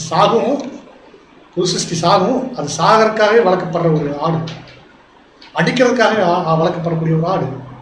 நாமளும் ஒரு ஆடு தான். இது என்னைக்காக நம்ம அடிக்கத்தான் படுவோம். அந்த அடிக்கப்படுறதுக்கு யூதாஸ் மாதிரியான ஒருத்தவங்க இல்லாமல் நம்ம வந்து அடிக்கப்பட போறது இல்லைங்கிறது. இன்னும் யூதாஸே இல்லாமல் தேவன் நம்மளை எல்லாம் போய்க்கல. அவங்களாம் இருந்து அவங்க மூலமா நம்ம மறிச்சோம்னா நம்முடைய மரணம் இன்னும் ரொம்ப அருமையா இருக்கும் தேவனுடைய பார்வையில் அப்படிங்கிறத நம்ம புரிஞ்சுக்கலாம். சரி, 2 பேர்த்துக்கு அந்த பண ஆசை குறித்து கூட பார்க்கலாம். அது பண ஆசை எல்லா தீமைக்கும் வேறா இருக்குது. இப்போ நம்ம எலிசாங்கிற இடத்துல இருந்து இயேசு கிறிஸ்து இடத்துல இருந்து பார்த்தோம், கேஎஸ்சி யுவதாசுங்கிற இடத்துல இருந்து பார்க்கக்கூடிய பாடம் இது இல்லை, அந்த இடத்துல நம்ம பார்க்கறதும் இல்லை. சரி, இப்போ நம்ம சாயல் பெற்றுக்கொள்றது இல்லை. எப்போ இருந்து சாயல் பெற்றுக்கிறோம் அப்படின்னா இந்த ஞானஸ்தானத்தை வந்து பெற்றுக்கொள்ளும். கிறிஸ்துவை பின்பற்றுறதுனா கிறிஸ்து செய்தது போலவே செய்யணும். அவருக்குள் நிலைத்திருக்கிறேன் என்று சொல்கிறவன் அவர் நடந்தபடியே தானும் நடக்க வேண்டும் இல்லையா? அப்போ நம்ம கிறிஸ்துவனுடைய சாயல் நமக்கு கொடுத்தாச்சுங்கிற சொல்லியாச்சு. நீங்க கிறிஸ்து தான், நீங்க எலிசா தான், ஆனா அந்த வேலை செய்ய ஆரம்பிக்கலையே அப்படின்னா அப்போ சாயல் எங்க ஆரம்பிக்குதுன்னா நம்ம நீதிமான் ஆக்கப்படுறது கிருபையினால கிடைச்சிடும். அதை உறுதிப்படுத்துறது கிரியையினால் உறுதிப்படுத்தணும். கலாத்தியர் வசனம் படிக்கிறோம் 3:27. ஏனெனில் உங்களில் கிறிஸ்து இயேசுக்கு, அதாவது கிறிஸ்துக்களாக ஞானஸ்தானம் பெற்றவர்கள் எத்தனை பேரோ அத்தனை பேரும் கிறிஸ்துவை தெரிவித்துக் கொண்டு இல்லையா? அப்போ கிறிஸ்து தெரிவித்துக் நாம தான் கிறிஸ்து இல்லையா? அப்போ கிறிஸ்துவனா கிறிஸ்துக்குரிய வேலைகள் நம்ம செயல்படுத்துறோமா? நம்ம இந்த வசனம் கூட பாருங்க, ஆதார வசனத்தில் படித்தோம். வாசிப்பது ரோமர் 8:29. ரோமர் 8:29 வசனம். தம்முடைய குமாரன் அநேக சகோதரர்களுக்குள்ளே முதற் பேரனாராய் இருக்கும் பொருட்டு தேவன் எவர்களை முன்னறிந்தாரோ அவர்களை தமது குமாரனுடைய சாயலுக்கு ஒப்பாய் இருப்பதற்கு முன்குறித்திருக்கிறார். ஆமாங்க, நம்மளை முன்குறிச்சது எதுக்காகனா குமாரனுடைய சாயலுக்கு ஒப்பா மாறதுக்கு தான். அப்போ குமாரனுடைய சாயல் நம்ம பெற்றுக்கொண்டோம்னா இயேசு கிறிஸ்துடைய சாயல். அதான் நம்ம எப்படி பெற்றுக்கொள்றோம்? அவருடைய பிறக்கும் பொழுது, ஞானஸ்தானத்தில் பிறக்கும் பொழுது கிறிஸ்துவின் சாயல் கிடைக்குது. அந்த பிறக்கிறத அந்த சாயல் அங்கேயே அழிச்சிடக்கூடாது. புரியுதுங்களா? சாயல் அங்கேயே நம்ம அழிச்சிடக்கூடாது. எப்படி அழிக்கிறோம்? நம்ம கிரியை செய்யலைன்னா நம்ம சாயல் அழிச்சு போட்டுறோம். அப்ப தொடர்ந்து கிறிஸ்து மாதிரி வாழ்ந்து கிறிஸ்து மாதிரி மறிக்கும் போது அந்த சாயல் உறுதிப்படுத்தப்படுது. எப்படி? ரோமர் 6:5. ரோமர் 6:5 ஆதலால் அவருடைய மரணத்தின் சாயலில் நாம் இணைக்கப்பட்டவர்களானால், மரணத்தின் சாயலில் இணைக்கப்படணும். பிறக்கும் பொழுது சாயல்ல வருது, அது தேவனே ஃப்ரீயா கொடுத்துட்றாங்க. ஆனா மறிக்கும் போது நம்ம அந்த சாயல் அப்படியே தொடரணும். மறிக்கிறது அது ஒரு மாதிரியே மறிக்கணும். இயேசு கிறிஸ்து மாதிரியே மறிச்சு இயேசு கிறிஸ்து மாதிரியே உயிரோடு இருக்கணும். அவர் உயிர்த்தெழுதலின் சாயலிலும் இணைக்கப்பட்டிருக்கும். இதுதான் நம்ம உயிர்த்தெழுதலில் வரணும்னா இயேசு கிறிஸ்து மாதிரி உயிர்த்தெழணும்னா நம்ம இயேசு கிறிஸ்து மாதிரியே மறிக்கணும். இயேசு கிறிஸ்து மாதிரி மறிக்கணும்னா நம்ம இயேசு கிறிஸ்து மாதிரியே வாழணும். இயேசு கிறிஸ்து மாதிரியே வாழணும் அப்படின்னா இயேசு கிறிஸ்து மாதிரியே நம்ம ஊழியத்தை ஆரம்பிக்கணும். இயேசு கிறிஸ்து மாதிரியே நம்ம ஊழியத்தை ஆரம்பிக்கணும் அப்படின்னா அந்த ஆவியை பெற்றுக்கொள்ற விஷயத்துல நம்ம உறுதியா இருக்கணும். அப்பதான் நமக்கு கிறிஸ்துவனுடைய சாயல் நமக்கு பூரணமா கிடைக்கும். நான் இன்னைக்கு என்னை பார்க்கும்போது நானா தெரியுறேன், எனக்கு பார்க்கும்போது எனக்கு கிறிஸ்துவ தெரியும். மற்றவர்களுக்கு நம்ம கிறிஸ்துவா பார்க்கணும். எல்லோரும் கிறிஸ்துவனுடைய சாயலில் தான் இருக்கிறாங்க. இது மிகப்பெரிய ஒரு விஷயம் பார்க்குறோம். யோவான் 14:20 நம்முடைய ஆண்டவர் இயேசு கிறிஸ்து சொல்லியிருக்கிறாங்க. யோவான் 14:20 நான் என் பிதாவிலும் நீங்கள் என்னிலும் நான் உங்களிலும் இருக்கிறதை அந்நாளிலே நீங்கள் அறிவீர்கள். நீங்கள் அறிவீர்கள். எந்நாளில் அறியக்கூடிய நாள் தான் இது. நம்ம எல்லாரும் ஒன்னா இருக்கிறோம். எப்படி? இயேசு கிறிஸ்து மாதிரி நாம் இருந்தோம்னா இயேசு கிறிஸ்து இருக்கிற மாதிரி இருக்கலாம். இயேசு கிறிஸ்து எப்படி இருக்கார்? பிதாவாகி தேவனுடைய சாயல். அதான் அல்டிமேட்டு. எப்படி இருக்குன்னா நம்ம 3 பேர் ஒன்றா இருக்கோம். 3 1 கரெக்டுங்களா? இந்த 3 1ங்கிற விஷயத்துல நம்ம ஒரு குழந்தை பிறக்குது, எப்படி இருக்கும்? அப்பா அம்மா மாதிரி இருக்கும். குழந்தை வளருது, எப்படி வளரும்? அப்பா அம்மா பார்த்து வளரும். அப்பா அம்மா மாதிரி இருக்கும். ஒரு தாய் மாதிரி தான் அந்த பிள்ளை இருக்கும். ஒரு பழமையே சொல்லுவாங்க, தாயை போல இல்ல நூலை போல. அப்போ ஒரு பிள்ளை இருக்குதுன்னா ஒரு தாய் தந்தையரை போலதான் அந்த பிள்ளை வளரணும். அந்த சாயல் குழந்தை பிறந்தோடனே முதல் வார்த்தை சொல்றாங்க, அப்பா அம்மா இருக்குது, அம்மா மாதிரி இருக்குது. கரெக்டுங்களா? இது பார்க்க ட்ரம்ப் மாதிரி இருக்குது அப்படிங்கிறாங்களா? அது இவரு வடகொரிய அதிபர் மாதிரி இருக்குன்னு சொல்றாங்க. அவங்களுக்கு குழந்தை பிறந்தா ட்ரம்ப்போடைய குழந்தை பிறந்தா என்ன சொல்லுவாங்க? ட்ரம்ப் மாதிரி இருக்குன்னு சொல்லுவாங்க. நாம் சொல்ல முடியுமா? நாம எங்க பிறந்திருக்கிறோம்? ஞானஸ்தானத்தில் பிறந்திருக்கிறோம். கிறிஸ்து இயேசுக்கு, அதாவது தேவனுடைய சத்திய வசனம் அப்பா, இயேசு கிறிஸ்து அம்மா, அப்படிதான் பார்க்குறோம். சில நேரங்களில் இயேசு கிறிஸ்து அம்மாவும் அப்பாவுமா இருக்கிறாங்க நம்ம வழிநடத்துறது. அப்போ நாம தாய் மாதிரி இருக்கணும், நம்ம தந்தை மாதிரி இருக்கணுங்கிறது நம்ம, அதுதான் நம்மளுடைய அல்டிமேட். நம்ம அவங்க அம்மா இருக்கிறது நமக்கு பெருமையும் கூட. சரிங்களா? அன்பான சகோதரர்களே, இந்த பாடத்தின் வாயிலாக நம்ம புரிஞ்ச ஒரு விஷயம் என்னன்னா, கிறிஸ்துவின் சாயலை பெறது நமக்கு ரொம்ப ரொம்ப முக்கியம். கிறிஸ்துவின் சாயல் எப்படி பரவாயில்லைன்னா, கிறிஸ்து மாதிரியே பிறக்கணும், கிறிஸ்து மாதிரியே ஊழியங்கள் செய்யணும், கிறிஸ்து மாதிரியே எல்லா கிரிகளும் கிறிஸ்து மாதிரி இருக்கணும், கிறிஸ்துவை பின்பற்றணும், கிறிஸ்து மாதிரியே மறிக்கணும், கிறிஸ்து மாதிரியே உயிர்த்தரணும். உயிர்த்தெழுந்ததுக்கு அப்புறம் கிறிஸ்து போலவே நம்மளுடைய தொடர்ந்து கிறிஸ்துவோட நம்ம சதா காலங்கள் இருக்க போறோம். அதே மாதிரி இதுதான். இந்த மாதிரி நம்ம நிழலா ஒரு மனுஷன் இருந்திருக்காங்க, அவர் தான் எலிசா. ஆனா எலிசா கிறிஸ்து மாதிரியே பிறந்தாலும், கிறிஸ்து மாதிரியே வளர்ந்தாலும், கிறிஸ்து மாதிரியே ஊழியம் செய்தாலும் கிறிஸ்துவோட ஆளுகை செய்யறதுக்கு அவருக்கு வாய்ப்பு இல்லைங்கிறத நம்ம புரிஞ்சுக்கிறோம். நம்பான சகோதரர்களே, அந்த வாய்ப்பு தேவன் பாவிகளா இருக்கக்கூடிய நம்ம பேர்ல நம்மகிட்ட நம்ம பொறுப்பு கொடுத்துருக்காங்க. நாம அந்த ஊழியத்தை கிறிஸ்து மாதிரியே மாறி நம்ம தேவனுக்கு சுத்தம் இருந்தால் கிறிஸ்துடைய சாயலுக்கு ஒப்பாக மாறி அவரோட கூட ஆளுகை செய்யும்படியாக தேவன் நம் அனைவரையும் ஆசீர்வதித்து உணர்த்துவதாக. இந்த வாய்ப்பை கொடுத்த பிதாவை தேவனுக்கும் தலையாய கிறிஸ்துவுக்கும் சபை அங்கங்களாகிய உங்கள் அனைவருக்கும் நன்றியை குறிப்பிட்டு விரும்புகிறேன். தேவன் நாமம் கிறிஸ்துவின் மூலம் மேம்படுவதாக. ஆமென்.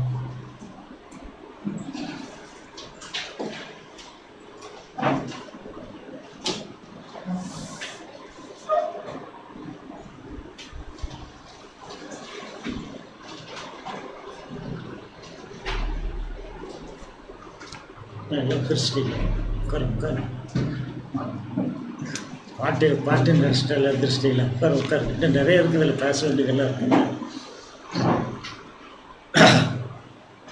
அன்பான சகோதரர்களே, தேவன் இந்த நாளிலே நமக்கு நல்ல ஒரு பாடத்தை தேவன் கொடுத்தார். நம்முடைய அன்பு சகோதரர் கார்த்திகேயன் வந்து எலிசா தீர்க்கதரிசி அவருடைய வாழ்க்கையை குறித்து ஒரு எளிமையாக இருக்கும் அப்படின்னு சொன்னார். எடுத்தெடுக்கல எளிமையாகவே இருந்ததுங்க, அற்புதமாக இருந்ததுங்க. சும்மா சொல்லக்கூடாது, சும்மா எளிமைன்னு சொல்லிட்டு போயிட்டார். இதில் வந்து எவ்வளோ கான்செப்டு, எவ்வளோ நுண்ணணுக்கங்கள் இருக்குங்கிறத பற்றி மிக தெளிவாக ஒரு 11 பாயிண்ட்டு பற்றி சொன்னார். இப்போ நான் அந்த 11 பாயிண்ட் திரும்பி சொல்கிறதுக்கு எனக்கு 1/2 மணி நேரம் ஆகும். அதனால் முக்கியமானதை மட்டும் நம்ம பார்த்துடலாம் இல்லைங்களா. தண்ணீரை வந்து எண்ணெயாக மாற்றினார் இல்லைங்களா. தண்ணீரை திராட்சை ரசமாக மாற்றினார். அப்புறம் 20 அப்பத்தை 100 பேருக்கு கொடுத்தாரு. மீதி கொடுந்ததுன்னு சொல்லி பார்த்தோம். நாகமான் கிறிஸ்துவோய நாகமான் கூட படித்தது பார்க்கணும். இப்படி 11 பாயிண்ட்களை பற்றி சொன்னார். அது நம்முடைய ஆவிக்குரிய வாழ்க்கைக்கு மிகவும் ரொம்ப பிரயோஜனமாக இருந்தது. கடைசி காலத்தில் வாழக்கூடிய நமக்கு அனுதினமும் தேவனுடைய பிள்ளைகள் மூலமாக அநேக சத்தியங்களை நாம் கேட்டுக்கொண்டு இருக்கிறோம்.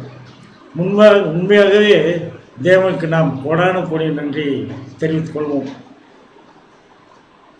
எப்படி எலிசா நம்முடைய ஆண்டவராக இயேசு கிறிஸ்துக்கு முன்மாதிரியாக இருக்கிறார் அப்படிங்கிறது போல நாம் எலிசாவை போல நாம் நல்ல ஒரு வாழ்க்கையை வாழ நமக்கு வேண்டிய நல்ல ஞானத்தையும் அறிவின் புத்தியும் கொடுக்க வேண்டும் என்று நாம் கேட்டுக்கொள்வோம். ஒவ்வொரு நாளும் சத்தியத்தை சகோதரன் மூலமாக கேட்டுக்கொண்டு வருகிறோம். நேற்றுக்கு என்ன சப்ஜெக்ட் பார்த்துங்க? நம்ம அன்பு சகோதரர் அவர் பேர் மதுரைமுத்து. அவர் நல்ல 4 பாயிண்ட் பற்றி பேசினார். ஞாபகம் வச்சுருக்கீங்களா? வெள்ளிக்கிழமை அவர் சப்ஜெக்ட் பார்ப்போம். ஞாபகம் இருக்குங்களா? 3 காரியங்கள், நல்லது கெட்டது, எது நல்லது எது கெட்டது, மண்ணா அப்பம் மீன் முட்டை, கெட்டது கல் பாம்பு தேள். எவ்வளோ கம்பேரிசன் பார்த்தீங்களா? அதுக்கு என்ன அடையாளம் பார்த்தீங்கன்னா, தாவீது மெயின் எடுத்துட்டார். அன்றைய பாடத்தில் தாவீது சவுல். தாவீது தேவனால் அங்கீகரிக்கப்பட்ட ஒரு ராஜா, அவர் நமக்கு எல்லாத்துக்குமே தெரியும். இருந்தாலும் அவருடைய ஒரு சில தவறான காரியங்கள் நிமித்தமாக தேவன் அவர் கைவிடலை. உனக்கு எப்போ உணர்றாருன்னா, தன்னுடைய குழந்தை இறக்கும்போது தான் அவர் உணர்றார் அப்படிங்கிறத பார்க்குறோம். ஆனாலும் அவர் விசுவாசத்தில் ரொம்ப உறுதியாக இருந்தார். தேவன் மேலே வைத்த ஒரு பற்றுதல், அவருடைய விசுவாசம் உறுதியாக இருந்தது போல் நாமும் இந்த சத்தியத்துக்குள்ளே ஏதோ வந்தோம், சத்தியத்தை கேட்டோம் போயிட்டோம் நல்லா இருக்கக்கூடாது.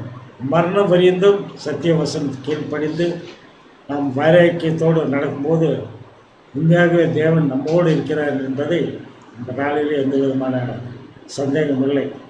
ஆகவே நம்முடைய அன்பு சகோதரர் கார்த்திகன் அவருக்கு நமது சபையின் சார்பாக நன்றியை தெரிவித்துக் கொள்வோம்.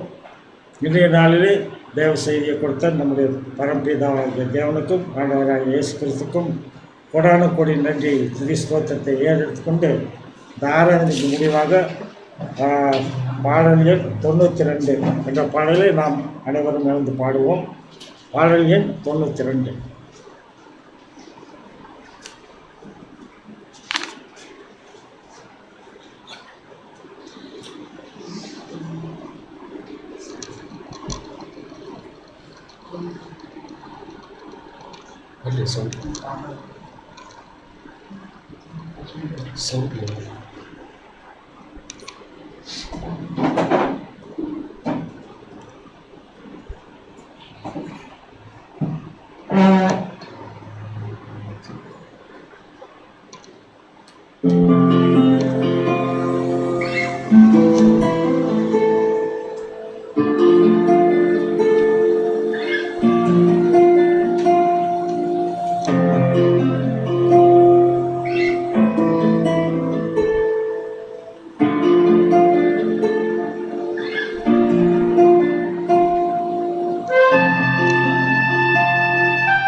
தாய் போல தேற்றி தந்தை போல ஆற்றி தோள் மீது சுமந்திடும் என் ஏசையா. தாய் போல தேற்றி தந்தை போல ஆற்றி தோள் மீது சுமந்திடும் என் ஏசையா. உம்மை போல புரிந்து கொள்ள யாரும் இல்லையே, உம்மை போல அரவணைக்க யாரும் இல்லையே, உம்மை போல புரிந்து கொள்ள யாரும் இல்லையே, உம்மை போல அரவணைக்க யாரும் இல்லையே. நீர் போதும் என் வாழ்விலே ஏசையா, நீர் போதும் என் வாழ்விலே. நீர் போதும் என் வாழ்விலே ஏசையா, நீர் போதும் என் வாழ்விலே. தாய் போல தேற்றி தந்தை போல ஆற்றி தோள் மீது சுமந்திடும் என் ஏசையா.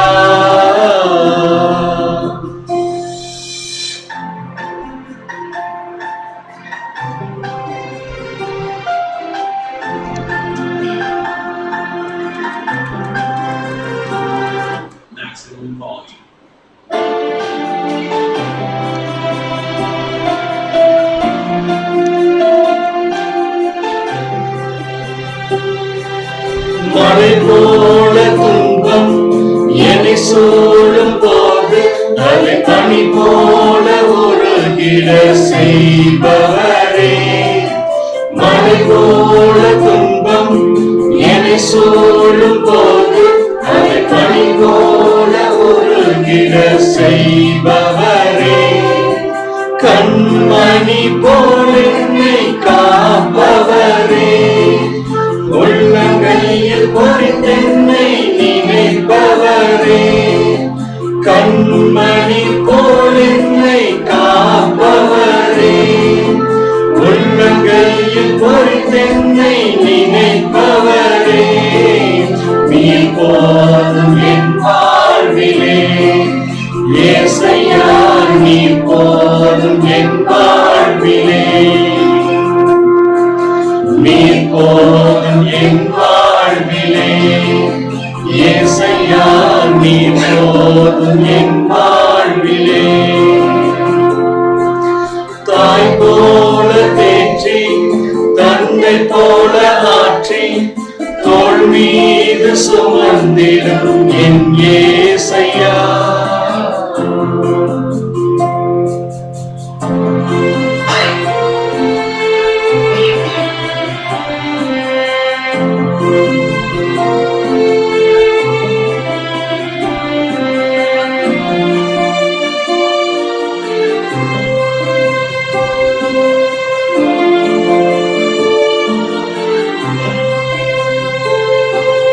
பலவீன நேரம் என் கிருபை உனக்கு போதும், பலவீனத்தில் பலன் தருவேன் என்றே.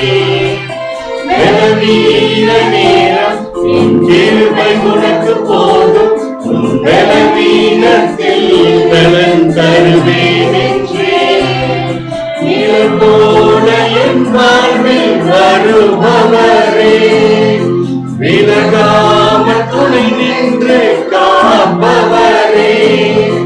நிழல் போல என் வாழ்வில் வருபவரே, விலகாமல் துணை நின்று காப்பவரே.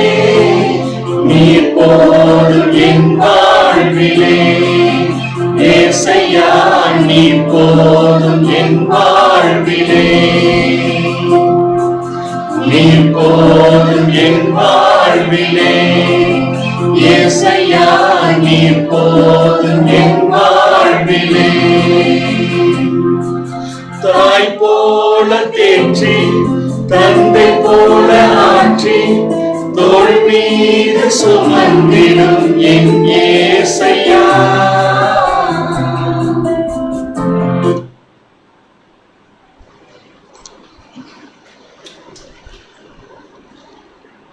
ஜெபம் செய்வோம்.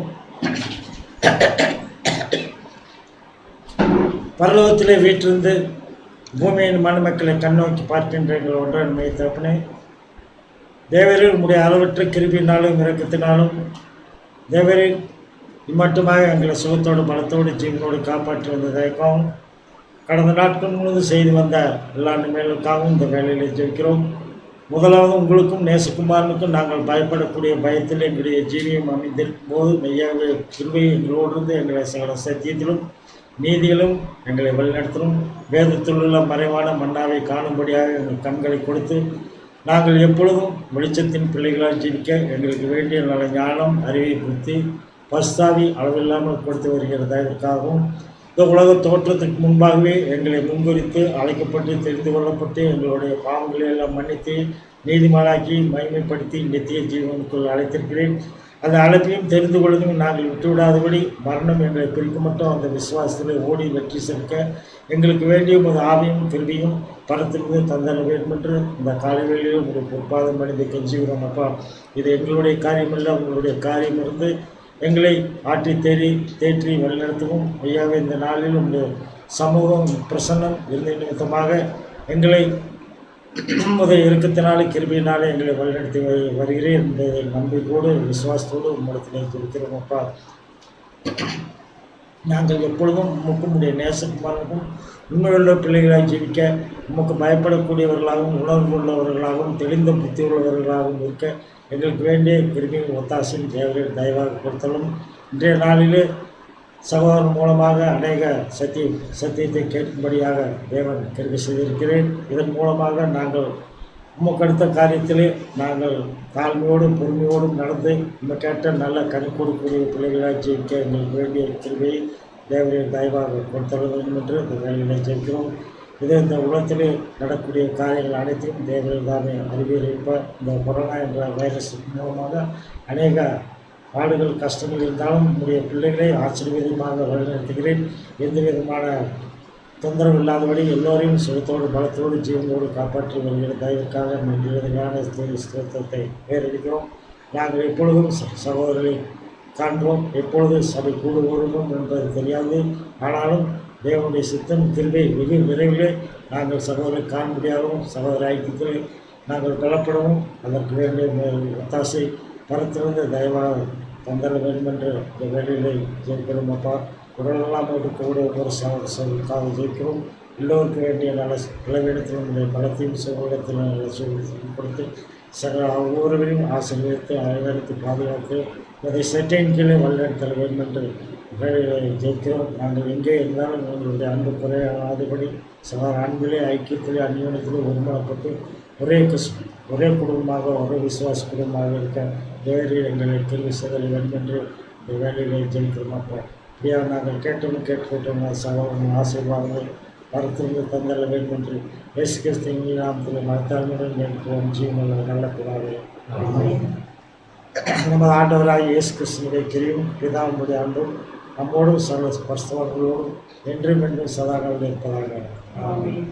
சகோதர அனைவரும் இந்த வார்த்தைக்குண்டான அறிவில் நம்முடைய அன்பு சார் ஜேம்ஸ் பாஸ்கர் அவர்கள் அறிவிப்பார்.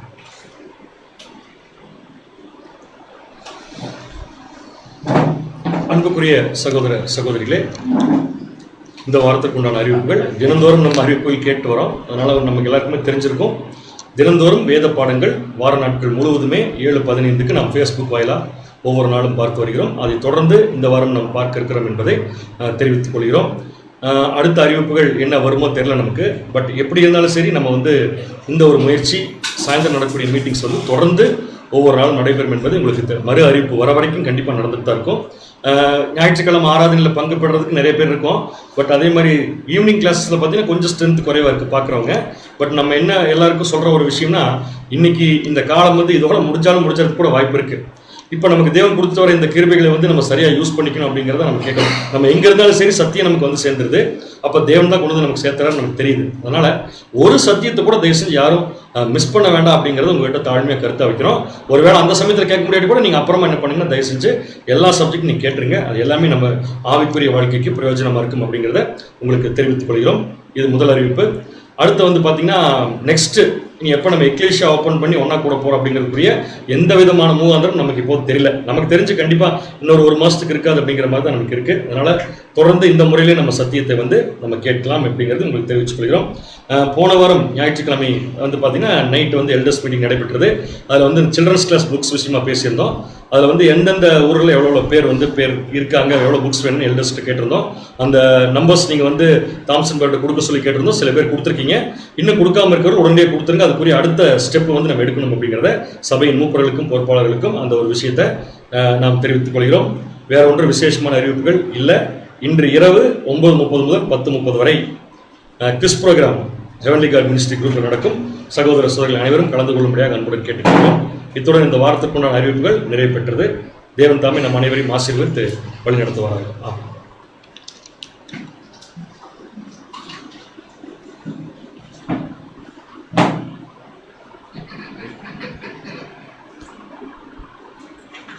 மீட் பண்ண